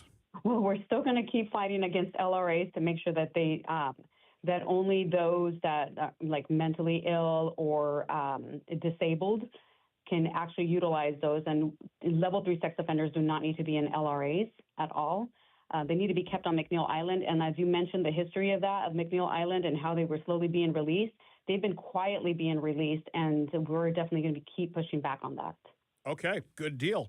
So now let's move on to other things happening in the legislature. Just before we let you go, it looks like the income tax, our Republican friends are keeping up the good fight over there in the House, but it looks like they're going to push forward with this. What are your concerns about it? Well, I'm concerned that there's really no affordability. The Democrats like to talk about affordability, and that, oh, this is for the children, and this is for the tax breaks on working families. There is no real incentive there for working families and to make anything more affordable. If they really wanted to make things more affordable, they would remove property taxes. They would also reduce sales taxes, and they would also actually give back to people like they said they were, but they're not. And now they added some amendments on the floor, and I believe 25 of those amendments that were on there, which I believe there was a total of like 75, and 25 came from Democrats, which is pretty interesting to see. But I'm not sure how many are actually sticking. We've been on the floor ourselves in the Senate, so we haven't had an opportunity to catch up and see what all has stuck yet so far. It's like spaghetti, throwing spaghetti at the wall and seeing what sticks. That's a great analogy. Senator Nikki Torres, thank you so much for joining us today. Congratulations on this big win. Thank you so much for fighting so hard for the constituents in your district, for the people of Kennewick, and, of course, for all of us in Washington State. Really do appreciate it. Well, thank you, Ari. You are my favorite radio host. I appreciate you. Oh, I got that on air now. That's a clip we're going to play every single time you're on the show. Do appreciate Absolutely. We got a whole lot more to discuss as the show continues. You're listening to the Ari Hoffman Show on Talk Radio 570 KVI.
we could look at California as if it's a crystal ball and tell you what these bad policies the Democrats here in Washington are doing and what's going to happen. It's really, really amazing.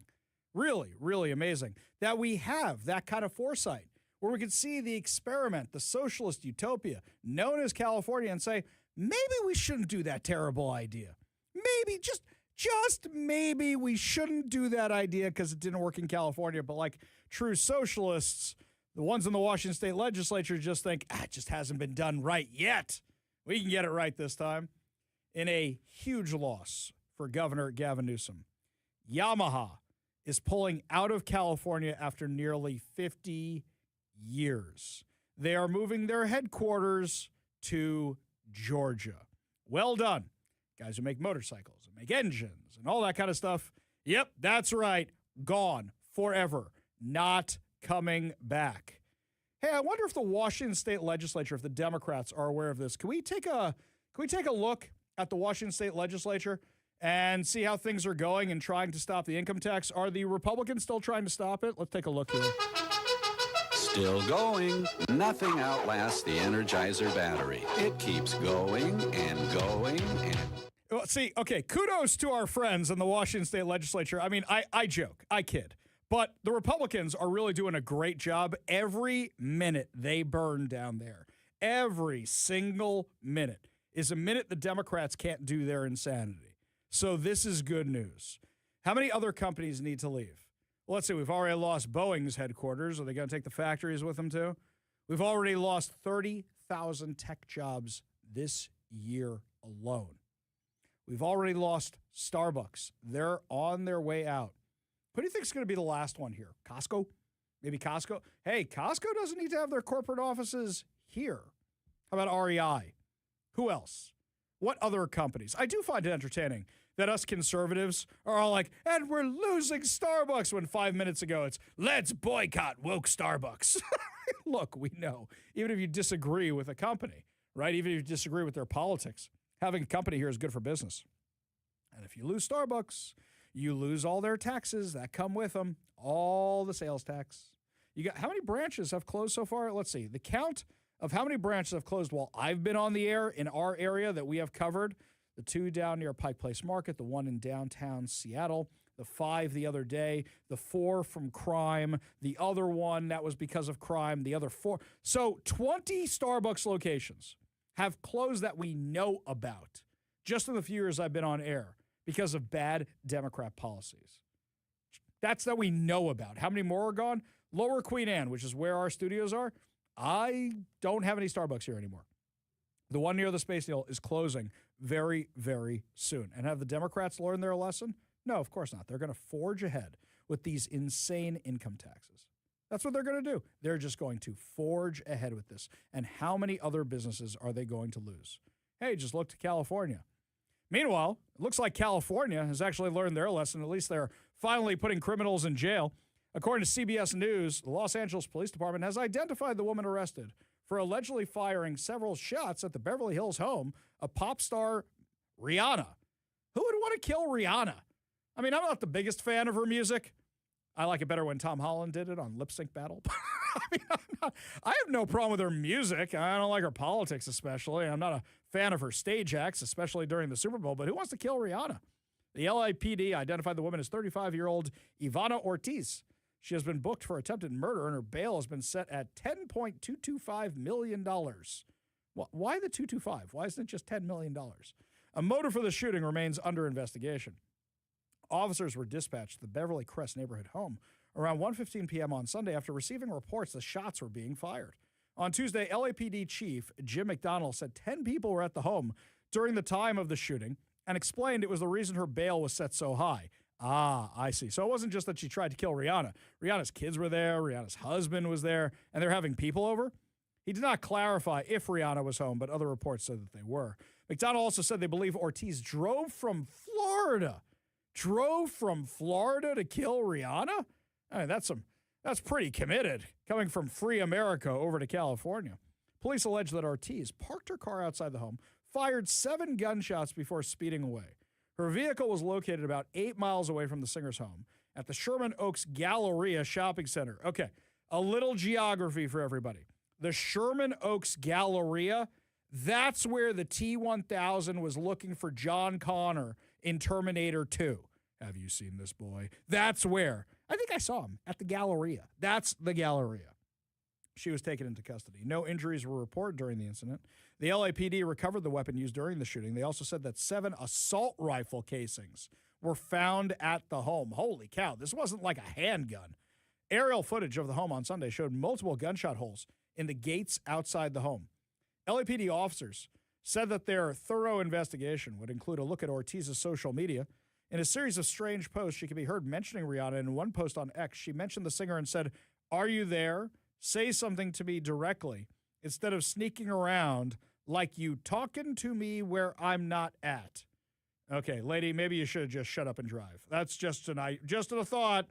In other posts, Ortiz said that Rihanna did her little music thing so she can do witchcraft, and that Rihanna wants to kill me. Yes, a well-balanced individual we are talking about here. Court records show that Ortiz was arrested for domestic violence in 2023. The girl got arrested for domestic violence? She also recently saw an injunction to block a Billie Eilish concert in Florida. I mean, I don't like Billie Eilish that much either, but you're really going to try and stop her concert? CBS LA has not heard back after reaching out to an attorney that Ortiz said represented her in a YouTube video, as well as her family, or a statement on the incident. Yeah, I think her family is going to say, "Woman be crazy." Rihanna, whose real name is Robin Rihanna Fenty, rose to fame in the early 2000s with mega hits like Pon de Replay. Pon de Replay? Yeah. And Umbrella, Ella, Ella. Since then, she has expanded her musical career into a business empire with her Fenty brand, which I always make fun of when I hear that's actually called Fenty, because around here, that means something else. Just whatever. Hang on one second. I want to do a quick check-in on the legislature. Are the Republicans still stalling this thing? Let's make a quick look here. Hang on. Let's see Still what's going. happening. Nothing outlasts the Energizer battery. It keeps going and going and... There we go. Good job, boys and girls. Keep it going, guys. Actually, our friend Carlene Johnson is going to be joining us in the next hour for an update from the Washington State Legislature, because they won't let yours truly have a press pass. Wouldn't it be nice if I could be down there covering this? I could do live from the legislature again, but it's just not to be, because Democrats don't like me very much. We'll tell you more about that, plus how Democrats are blaming the war in Iran for your gas prices, even though it's their fault, when we come back. You're listening to the Ari Hoffman Show on Talk Radio 570 KVI.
Welcome to the Ari Hoffman Show on Talk Radio 570 KVI, your home for the politically homeless, streaming live on KVI.com and the KVI app. If you want to be part of the most dangerous show on the airwaves, give us a call or text at 206-421-5757. That's 206-421-5757.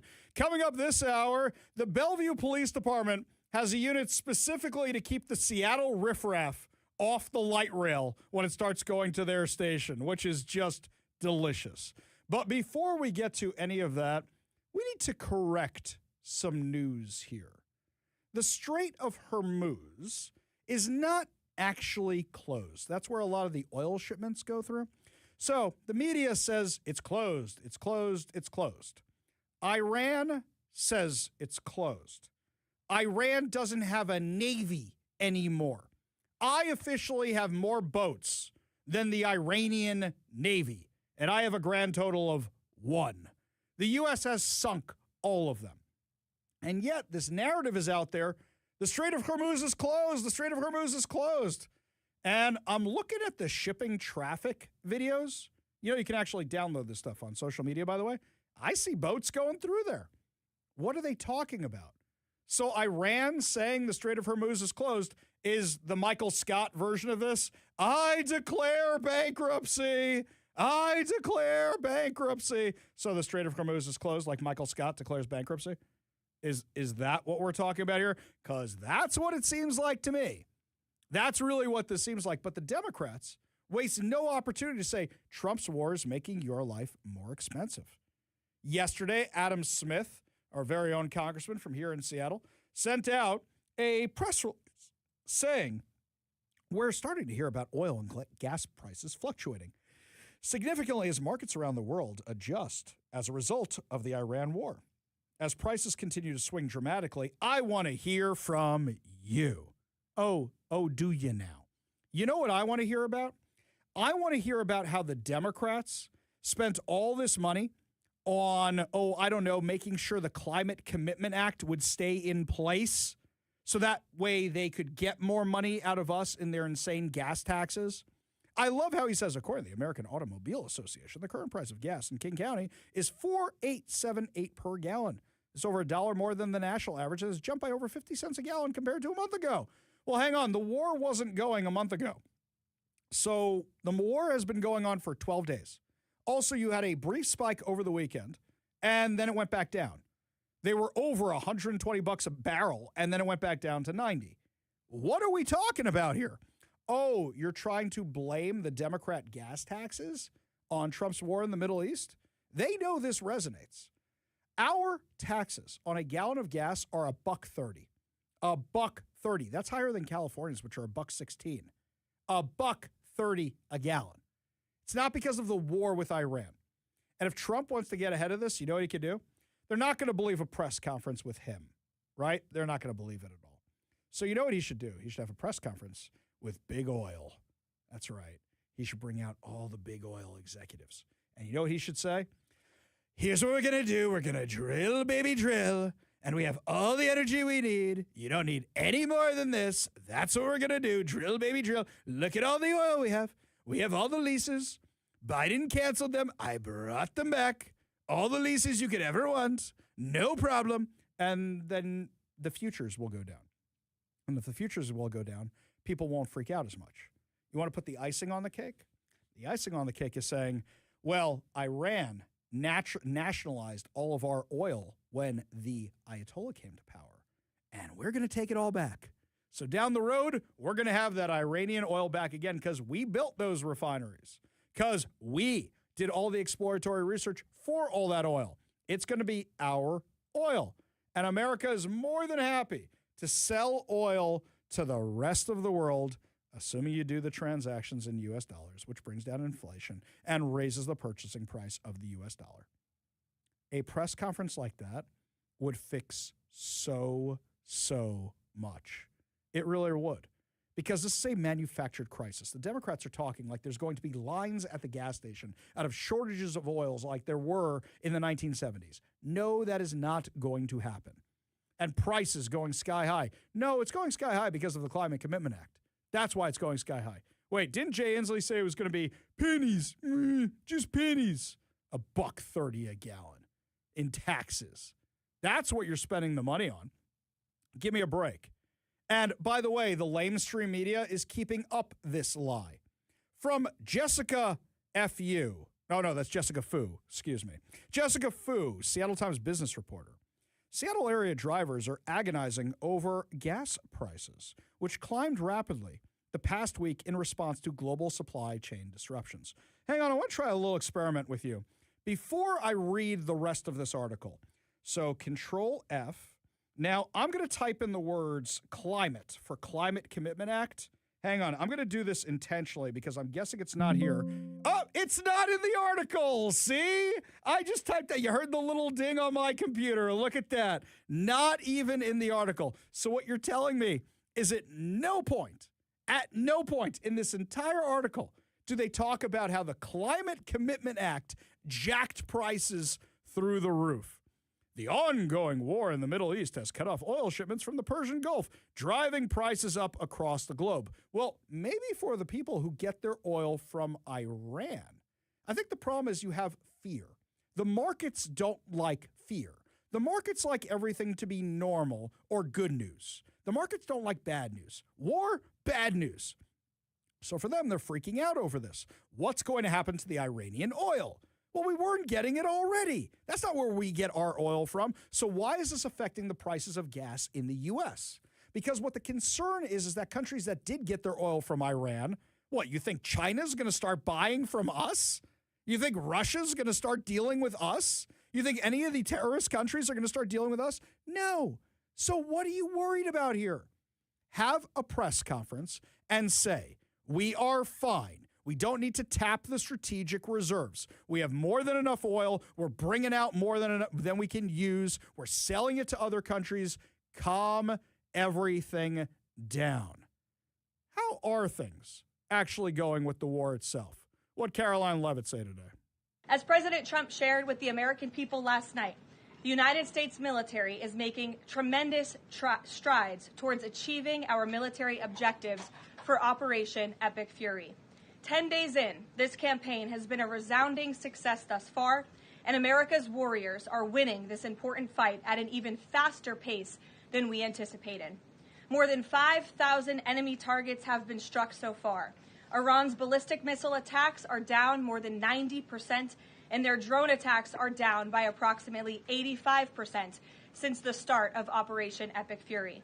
The United States is also annihilating the Iranian regime's navy, and we have destroyed more than 50 Iranian naval vessels, including a major drone carrier ship. None of the regime's vessels are operating in major regional waterways, and the Iranian Navy has been assessed as combat ineffective. The trend is clear. U.S. combat capabilities are increasing and growing more lethal and dominant by the day, while the Iranian terrorist regime's ability to respond has rapidly declined. Now, the U.S. military is moving to dismantle Iran's missile production infrastructure. Our incredible B-2 bombers recently dropped dozens of 2,000-pound penetrator bombs on deeply buried missile sites. Okay, so what's the problem? People are scared. People are scared, and you need to calm down the fear if you want to calm down the gas prices. And why do you think they're showing video after video after video of us taking out their Navy? Because then you go, wait, why is the Strait of Hormuz blocked if they don't have a Navy anymore? Not that they had such a great Navy to begin with. Because you need to calm down the markets. You need to calm down the people. I really think a press conference on the White House lawn with all the oil executives will take care of this. I really, really do. I think it'll calm down a lot of people, and I think a lot of this is artificial. Are some ships worried about going through the Strait of Hormuz? Absolutely, because they're worried about the threats from Iran. But what threats? My Navy is bigger than their Navy. I don't mean the one I have in the bathtub. I mean the one boat that I have that I use for water skiing. Yes, my one boat is now more powerful and more deadly than the entire Iranian Navy. But I want to hear from you. Do you think that this is the right move? Because polling is starting to slip for the war, and it's only been 12 days. Do you think this is still the right move, continuing this war with Iran? Give us a call or a text at 206-421-5757. That's 421-5757. You weren't talking about your G.I. Joe SS flag? Oh, you had to bring that up. Let me tell you, my G.I. Joe SS flag is just as combat worthy as the Iranian Navy. I will tell you, wherever it is, may she rest in peace. Right, it identifies as a she. It's a ship. It identifies as a she. Wherever my USS flag G.I. Joe aircraft carrier is, it is just as effective as the Iranian Navy right now. By the way, that sucker could never float. It didn't have a bottom. No. I mean, I don't know because I wasn't a cool, rich enough kid to have one. Excuse me. Rich enough? Sure. Cool enough? I wouldn't call me cool. If you saw pictures of me from that era, you would say, oh, he's the nerdy privileged kid. I know. I beat that kid up many, many times before. You know I just remember a story I heard from a kid who had one and like basically neglected it in the basement, forgot about it, and then was like, hey, I should go play with that thing. And there was like a dried up old cat turd right on the deck. It's like, you see, you get a toy like that, kid, and you forget it so long that your cat takes a dump on it. Yeah. Like, come on. No. So I went to... You don't even know where it is. I'll tell you, years ago, my wife and I took a tour of Paramount Studios. And at Paramount Studios, that's where they were taping The Goldbergs, which is the show from the 1980s. And the kid in his basement has the USS flag. And I went down there, and they're like, don't touch anything. Don't take pictures of anything. I took a picture. I snuck a picture of that thing because I'm like, there it is. For all I know, they found mine in a dumpster somewhere. And that was I find it highly unlikely. But I'll tell you, TV magic, okay?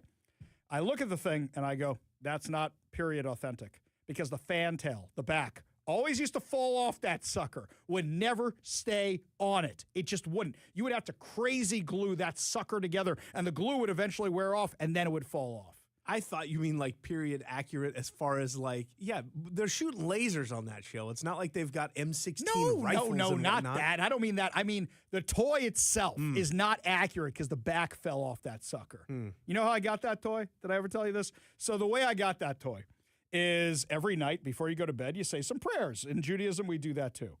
My father, I think I was 6, 7 years old, heard me saying my prayers at night and saying, please, God, I want the G.I. Joe aircraft carrier. So my father called my grandmother, and he said, you got to buy Ari the G.I. Joe aircraft carrier. And she said, how much is the G.I. Joe aircraft carrier? Because my grandmother, very generous woman. And he said, what was it, like $300 or something? I have no idea. I mean, let's be honest. It was the 80s. It was the 80s. Probably so like $100. If it was $100, let's say it was $100. Still like a ton. Right. Back then, that was a lot of money. So let's say it was $100. Okay, it's $100. My grandma went, $100? Are you kidding? And my father, as he tells the story, says, if you don't buy it for him, he won't believe in God anymore. Oh, boy. So the G.I. Joe aircraft carrier USS flag shows up in my house, and it's got a note on it. It's got a note on it that says, from God. That's right. God sent me the G.I. Joe aircraft carrier. That's how I got. Not because I was a rich kid or anything like that. Well, you know, I don't believe in much of that nonsense, but I was always told that you can't say prayers for items like that. Oh, no, like, sir. You can't do that. Like your prayers should be about your family, your friends, things that aren't like materialistic items. That's what I was told. But again, I don't subscribe to any of that. That's not how we roll. We believe. Right. Okay, so watch this. By me asking for the G.I. Joe aircraft carrier, I have acknowledged God's existence. I've acknowledged that he's the one who controls my destiny and can grant me anything he wants to give me, like a genie. Well, that's very heretical. Wow. I just said that. All right, 3 things right there. But I can get I have actually fulfilled the mitzvahs, see, Jewish word, of acknowledging he's the one in control of my destiny and that he runs the world. And if he wants me to have a G.I. Joe aircraft carrier, I'm going to get one. You could make the argument, if I hadn't prayed, I wouldn't have gotten the G.I. Joe aircraft carrier. See, God answered my prayers through my grandmother. Or I can make the argument that if your dad didn't eavesdrop on you praying, then you wouldn't get it. But, you know, splitting hairs. Either way, worked out okay. Worked out all right. Okay, even my USS flag, which doesn't exist anymore, is more powerful than the entire Iranian Navy. We go to the Warrior Injury Law studio line for the return of our frenemy, Bennett the Protester. Bennett, people every day ask where you've been, man. How's it going? Oh, shoot. Well, I was on vacation. Not a lot of protests, not a lot of opportunities to dress up as Jesus out here, who, by the way, said you don't test the Lord God by praying for an aircraft carrier. But you didn't get to that part of the book, so you didn't know That's that. why I don't follow him, dude. I go by the OGs. I don't like the prequels. That's where my thing ends, okay? Just like Star Wars. Yes, what's on your mind, man? Oh, wait. I know your least favorite Jesus quote. I don't know any, so I couldn't help you. No. What's on your mind today, man? I know. What's on your mind? I know your today? least favorite. Forgive us our press passes. Oh, that's good.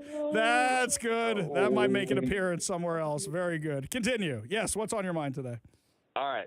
You're ragging so much on the mainstream media. I did hear the show where you were talking about Sophia Saucer, the article she wrote for the Seattle Times, going, people are worried that the initiative would require a sex verification for trans girls or girls who wanted to compete in girls' sports. And you were saying, Time out. I'm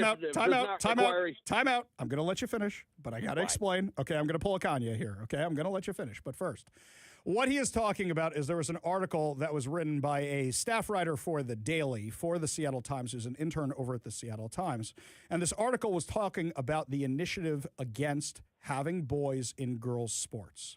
And through some very carefully taken out of context quotes, what she decided to do was demonize the initiative. Would that be an accurate summary? Well, I'm talking about your take on it. You were talking about the part where she said it might require a sex verification, and you said very adamantly the initiative does not require a sex verification. What does it say in it, Bennett? Read it for me, will you? Okay. Read it for me. The whole paragraph. The whole paragraph. Read it for me. Okay. A student who elects to participate, blah, blah, blah, shall provide as part of the blah, blah, blah. No. Don't blah, blah, blah me. Give me the whole thing. Okay. I mean, I was eliding words that don't change the meaning. No. I want the whole thing. Give me the beef. As long as you keep me on. You can't say, oh, you burned all your time. We'll go to another caller. I am giving you. If you want. You are burning your time by arguing with me. Give me the words. Go for it. Here we go. Okay. A student who elects to participate in individual or team competition activities intended for female students only governed under subsection 1 of this section shall provide, as part of the required routine sports physical examination, a health examination consent form or other statement signed by the student's personal health care provider that verifies the student's biological sex. Yes. Yes. Relying on one or more of the following: the student's reproductive anatomy, genetic makeup, or normal endogenously produced testosterone levels. It says it require a document that verifies the student's biological sex. What does the form say? I read the text of the initiative. Great. What does the form say? Form you're talking about. What does the form say right now that you have to give in to any of these associations if you want to play in sports? I'm just looking at the initiative. The initiative requires verification of biological sex. What does the form say? I don't know. What you're talking about at most would be saying that this is redundant with another requirement that sometimes applies. But I'm saying the initiative requires verification of biological sex. The form that you give in right now does the exact same thing and even says male or female. That's on the form right now. It does not change anything. It does not require any invasive procedures. It does not require your coach to pull down your pants. It does not require the school nurse to have you come visit, turn, and cough.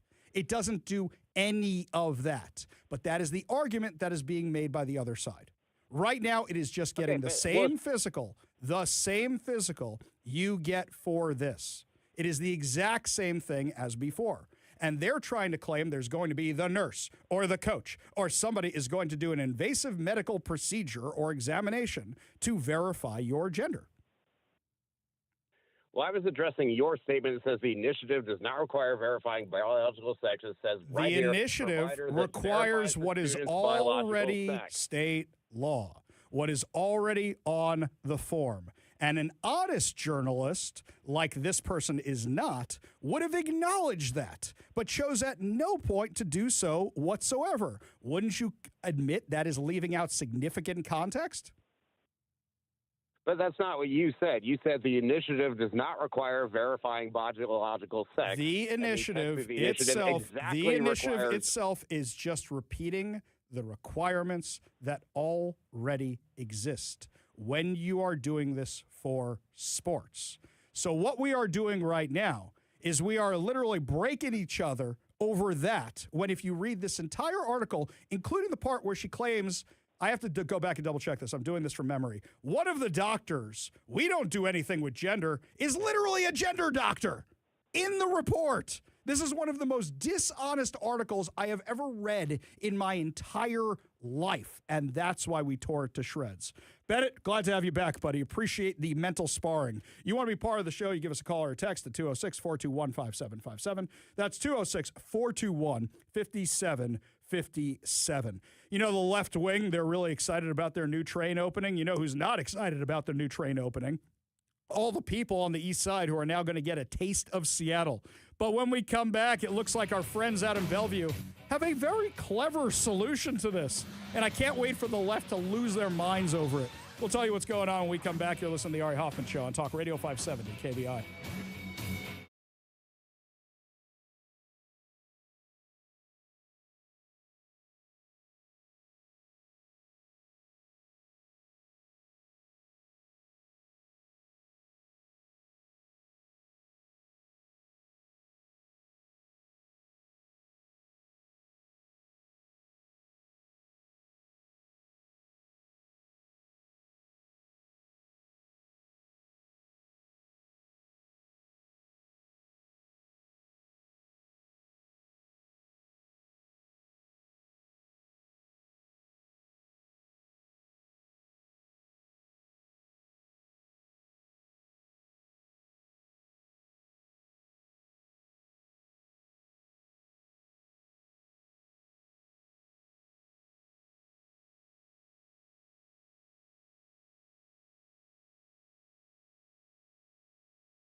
Welcome back to the Ari Hoffman Show. Hang on, let's do a quick check-in, see how things are going with the legislature. Are Republican friends still keeping up the fight?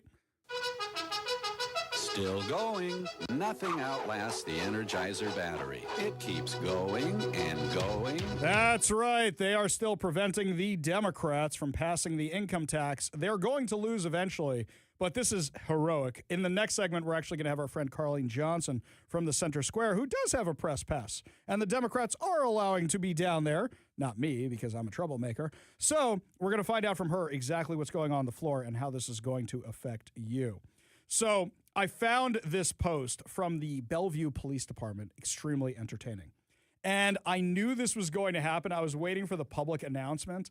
But years ago, when they announced that the light rail was going to be going to Bellevue, I spoke to somebody I know. And I said to this person, so what's going to happen when all the Seattle riffraff can ride the train for free and end up in Bellevue? And this person said to me, don't worry, we've got it covered.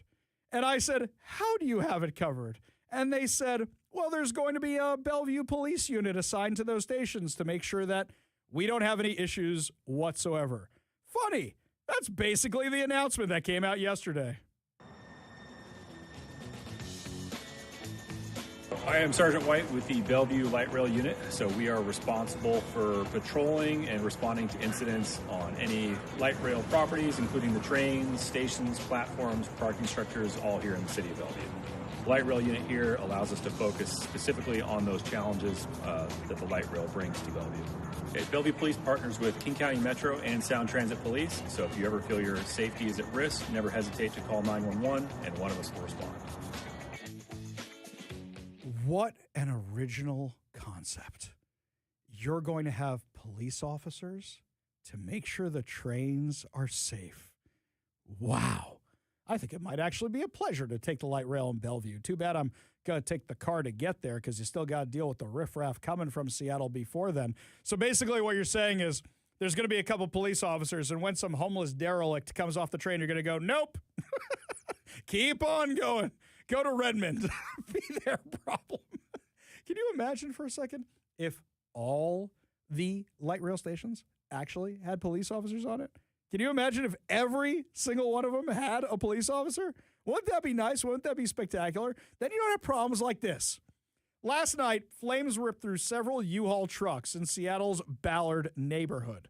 At 3:40 a.m. Monday, Seattle Fire Department crews were dispatched to a report of an RV fire along Northwest Leary Way, adjacent to an Office Max store.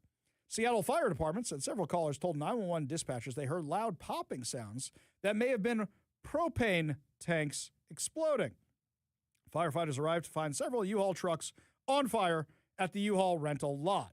Como News video from the scene showed fires appeared to have burned the passenger and engine compartments. Crews cautiously worked to put out the flames. No injuries were reported, and the cause of the fire is under investigation. Ooh, can I be an investigator for the Seattle Fire Department? And guess what happened here? A bunch of homeless people set your U-Hauls on fire. That would just be a guess. You know how bad it is? I saw this report, which is really, really sad, from Fox 13. Exhausted, infuriated, and on patrol. Business owners in Ballard say they are now keeping watch during the night for copper thieves and trying to prevent more damage. They say they cannot afford the financial hits. The business has previously been targeted for their copper. The owners of Lock Spot Cafe said they are now taking turns staying overnight and watching for anyone who may be trying to steal more copper. They've already had to tell at least one person to move along. This is insane. Absolutely insane. They've shared surveillance video with Fox 13 News during the weekend as you see the people trying to steal their copper wire, but then realize somebody's at the location. This is how bad it is. In fact, they even hit the National Nordic Museum for the copper wire. I didn't know we had a National Nordic Museum, but apparently now their copper wire is being stolen as well, let alone what happens on the light rail. I wonder if the Bellevue Police Department, by patrolling the platforms, might be able to stop the copper wire theft from the light rail in Bellevue. Wow. So what you're saying is having police might actually stop crime? No, really? That might actually do it. What a novel concept. If only all the other cities on the light rail line did the exact same thing as Bellevue, you might actually not have the problems we have on the light rail people getting hacked up by machetes or pushed downstairs or anything else, yeah, then you might be able to have those old cushy seats they had as opposed to the new vinyl material they're putting on right now. Well, speaking of the light rail, how much money are the Democrats going to be burning on the light rail? How much money are they going to be burning on anything else? How much of it are they going to be charging to you with the income tax? Carlene Johnson joins us next to give us all the latest details. You're listening to the Ari Hoffman Show on Talk Radio 570 KVI.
We got to do a quick check-in and see if the Republicans are still going to try and stop what's happening in the legislature. Hang on, let's do a quick check-in on the legislature and see what's happening here.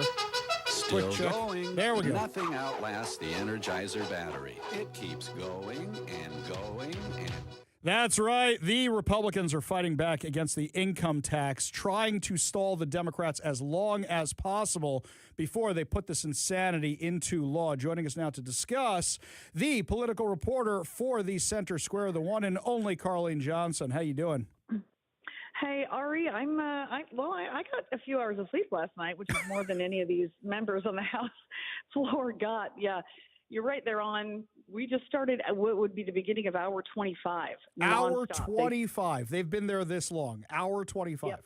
Wow. Is there been any recesses where they can go to the bathroom, or how does this work? They can walk off the floor if it's an amendment that they're not, planning to speak in support of or in opposition to. They can walk off the floor and get a cup of coffee, grab an energy drink, that sort of a thing. Yeah, they can do that. So, and I guess the Democrats have like a sleep schedule. I saw Jim Brunner put out something that was on social media this morning that said he has like a screenshot of the Democrats, like sort of, this is your scheduled nap time. And they were actually getting some sleep. Republicans didn't have any nap schedules. They've been going nonstop. Wow. Unbelievable. Okay. So in practical terms, is this just like a filibuster where you talk and try and stall a thing even though it's going to happen anyway? How does this end? Yeah, that's an interesting. Yeah, and I've heard varying comments on that today from Republicans. They had 80 amendments. I think all but like 4 or 5 were Republican amendments. So, that takes a lot of time. But yeah, this was an attempt not only to maybe get some Democrats to support some of the suggested amendments, but yeah, also to gobble up time and to bring attention to it. People that have probably didn't even know what the heck TVW was have been tuned in, and watching these debates. It's their chance to say, Washingtonians, we did everything we possibly could to try and, dull this bill in any way, shape, or form. And they're making all the constitutional arguments on the floor. They're making the arguments. Oh, and it was Rep. Amy Wallen, who's a Democrat, who offered the alternate bill that, remember, didn't get a hearing. She offered an amendment that said, sure, let's do this thing, but let's put it to a vote of the people and amend the state constitution. And she did have, I think, 4 other Democrats that supported her on that amendment, and, of course, all the Republicans, but it failed. It failed like every other amendment has failed. Wow. So basically some Democrats said, let's put it to a vote of the people. So she's being consistent. I was wondering if the Democrats were going to lean on Amy Whalen and say, hey, you know what, fall in line or else. But it looks like she's still forging ahead with that. Yeah, and there's a couple of others, and I'm really going to be curious, Ari, when this session is over. Representative Rule, a Democrat, she has also been one that is, very moderate, and I had a brief conversation with her when we were in the same elevator, just the two of us, late last week, and she said, when session's over, there's a lot of stuff I want to talk to you about that we've not been able to do this session because of the far left leadership. I mean, they're under, House Speaker Jenkins rules with an iron fist, I've been told. She may not be speaker next year. I'm hearing rumblings of that, but this is just their attempt to do everything they could to bring attention to, what they think is going to be a death nail for business and capital flight, or wealth flight and capital flight out of this state. But man, I don't have it in me. Some of them, their eyes are like glazed over and they're like stumbling off of the floor to grab a bag of Cheetos. It's pretty bad, but hats off to them. Wow. Really, really incredible. If only we had a state somewhere nearby where we could experiment with these bad policies, like income taxes, or we could experiment with corporate, what would happen if you tax all these corporations. And I don't know, maybe you find a couple of big companies like Yamaha and you see if they'd stick around for something like this. Maybe. Oh, wait, there's California right to the south of us, as if we don't know how this is going to end. Carlene, I don't know if you saw this report from The Stranger. And The Stranger is not usually an outlet we quote here on the Ari Hoffman Show, but I just started laughing when I saw it. I'm just going to tell you what the headline is basically Senate Majority Leader Jamie Peterson has drawn a progressive challenger so that they could tax the rich more. Who could that be? Well, it doesn't matter who it is. It doesn't matter. It matters that somebody is challenging the guy who is the number one sponsor of the state income tax because you can never be progressive enough for them. Well, it's been very interesting. I won't name any names to get anybody in trouble, but we did have. Well, I will say one name. So the thing with Joe Fitzgibbon a couple of weeks ago and his little incident where he was obviously intoxicated as they were pushing this thing out. There have been a couple of the speeches on the floor, even this early evening, that have been questionable, where people are going, "Is that member potentially inebriated?" I'm not naming any names, but they're all on one side of the aisle. Mm-hmm. And so I think that's honestly something that is going to have to be taken up, because when we're talking about a massive change in tax policy in the state of Washington, and you've got the majority, they've got the wide majority responsible for pushing this through regardless of wide opposition for Washingtonians. I think I saw another poll today that said like 90% of people opposed to this, and that was on a legacy media site. They're making these decisions and potentially intoxicated while they're doing it. We got to look at that. We got to look at that. I'm really bothered by it. I really am. Friends don't let friends pass legislation while they're drunk. So that should be our new headline going into the next legislative cycle. The new KVI bumper sticker. There we go. That's what we'll do. Carlene, just before we let you go, so a second side benefit of this is as much time as they eat up, that's less time to consider other bills. Are there other bills they're not going to get to this session because of this? Because this thing's over on Thursday regardless of what's going on. Well, not necessarily. I heard today a couple of Republican members in the House saying, yeah, we're eating up all this time, but we know that they've got some bills that they're very anxious to still get through. Maybe we end up staying an extra day or two. I don't know if that's going to happen. I just heard those rumblings today, and I was like rolling my eyes going, don't make me come back down here on Friday. Just please don't. Yeah, we got plans this weekend. We don't want to go to the legislature. Okay, Carlene, one last thing, which is a little bit of a personal question. Are the Democrats taking a victory lap on the fact that they're keeping me, Brandy Cruz, and Jonathan Cho out of their little chamber down there? I did not get any comment from that side of the aisle. I had very disappointed members on the House chamber, and I've spent the whole day obviously on the House side because of this income tax bill, but people obviously disappointed and urging appeal. I know that that's being discussed right now with your counsel, but yeah, it seemed like that was a raw deal. I was in the courtroom yesterday as that was argued, and I kind of sensed from the judge which way it was going to go, but disappointing result, I know, for you, and I hope it'll be appealed. Carlene, just to back me up for a second here, there were a lot of other reporters in the room, but I noticed none of them were really covering it. Did it look like they were maybe backing the other side? Oh, that's a good question. I don't know. I didn't have. I was buried once I got home. But wrote up that story on the court case for your guys' challenge, and then I was working on the income tax until all hours, watching it on TVW because that's how exciting my life is. But so I didn't check other outlets' coverage of this today. Be disappointing if they weren't, because I know the spokesman was there, the Times was there, Jerry Cornfield with the Standard was there. So if they didn't cover it, I'm not sure what's going on there. Well, I saw a lot of them there, but I didn't see a lot of pen and papers. So my guess is they weren't covering it yesterday. And today, now that there's news, now they're covering it because they got what they wanted. Carlene Johnson, political reporter for the Center Square. Thank you so much for joining us today. Really do appreciate it. Thanks, Ari. Always a pleasure. Only good news to wrap up the show. Your good news headlines plus another chance to win fantabulous prizes. Put a smile on your face heading into your evening commute. You're listening to The Ari Hoffman Show on Talk Radio 570 KVI.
Only good news to wrap up another amazing episode of the Ari Hoffman Show right here on Talk Radio 570 KVI. And now is your chance to win fantabulous prizes. Today, we are giving away two tickets to see The Guest Who with Don Felder on August 22nd at Climate Pledge Arena, plus 2 tickets to the Seattle RV Show March 12th through 15th at Lumen Fields Event Center. All you have to do is enter the word hotel, as in, I don't know, a very, very famous Eagles song that might be playing in the background right now, like Hotel California. There you go. Text the word hotel, HOTEL, to 206-421-5757. That's 206-421-5757. And that is your chance to win. Good news, by the way. One of our callers told us it was available. They were worried about me not having the G.I. Joe aircraft carrier. So they went and looked for it on eBay, and I just confirmed it is available for sale on eBay. In fact, there's one here that is brand new in box, unopened on eBay. I can get the G.I. Joe aircraft carrier USS Flag with 2 G's for only the low price of $29,999 plus $2,000 for delivery. I think this is a scam or something, because the $2,000 in delivery is what did it for me. Yeah, there's something odd about this. And it's also, it says new in box and graded JCPenney something or other Q70 plus. I don't know what that means for grading boxed toys, I guess. I don't know what that means. Is that like perfect shape? I don't know, but I'm not dropping $30,000 on a toy. That is not my jam. I'm not doing that. Am I still mad I don't have the thing? Yes. Yeah, as a dork who sometimes looks at old vintage toys and whatnot, this just smells fishy here. Yeah, it does. Really? So there's another one farther down, which I don't know if you're looking at this one. It's a G.I. Joe USS Flag, but it's also got other things on it for $8,000. Now, you're getting a hell of a deal because you get all this other stuff, assuming that's legit. But yeah, all of this all stinks to high heaven. Absolutely stinks. I don't believe any of you people. I think the only one left in existence is anybody who is smart enough to hold on to them, and they're probably missing parts, like the fantail or the crane or any of that kind of stuff, which fell off all the time. You can just print those now, right? Like you can just, oh my God, Kevin. We're going to 3D print the USS Flag. There you go, 3D print. We're going to 3D print the whole thing. Now, does anybody have plans? This thing I have to look up. Does anybody have plans to 3D print this sucker? I'm sure someone does. Somebody's got to have it somewhere. Well, the USS Flag isn't going to take on the Iranian Navy. Well, you don't really have to worry what Iranian Navy. But I did ask you guys earlier in the show. I said, how do you feel about the war in Iran? This one here from John in Auburn. Ari, you finished what you started.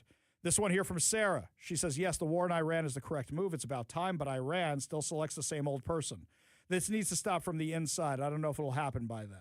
From Robin Lakewood, yes, bomb the killer Muslim mullahs. Okay. I mean, this is the stuff, guys. It seems like everybody's in favor of this continuing. You finish what you started. This one here from Lee in Edgewood. He said he had the G.I. Joe troop carrier truck. I had the Patriot missile launcher thing. I don't remember what it was called, but that thing was pretty awesome. That's what we could do. These guys, overall, I don't see anybody who's saying no to this kind of thing. And actually, there's a story from Fox News about an Iranian-born winemaker thrilled to be in the U.S. after fleeing a country where alcohol is outlawed. Couldn't even do his profession there, couldn't sell his stuff, and now he's in the U.S. And he's happy we are bombing Iran. We'll pay attention to this, but I really think, guys, one press conference over the oil with all the CEOs of all the big oil companies, I think that calms down the market. I think that calms down a lot of people. If you're going to be at the Kraken tonight, look for me and my family. I'm the guy with no number on my jersey because I'm just a generic fan, just like Rob Lowe with that NFL hat. Very excited. Haven't been yet this season. That's going to do it for us today, but we will be back tomorrow with more insane stories, more exciting guests, and find out if the Republicans are still stopping that income tax. You're listening to the Ari Hoffman Show on Talk Radio 570 KVI.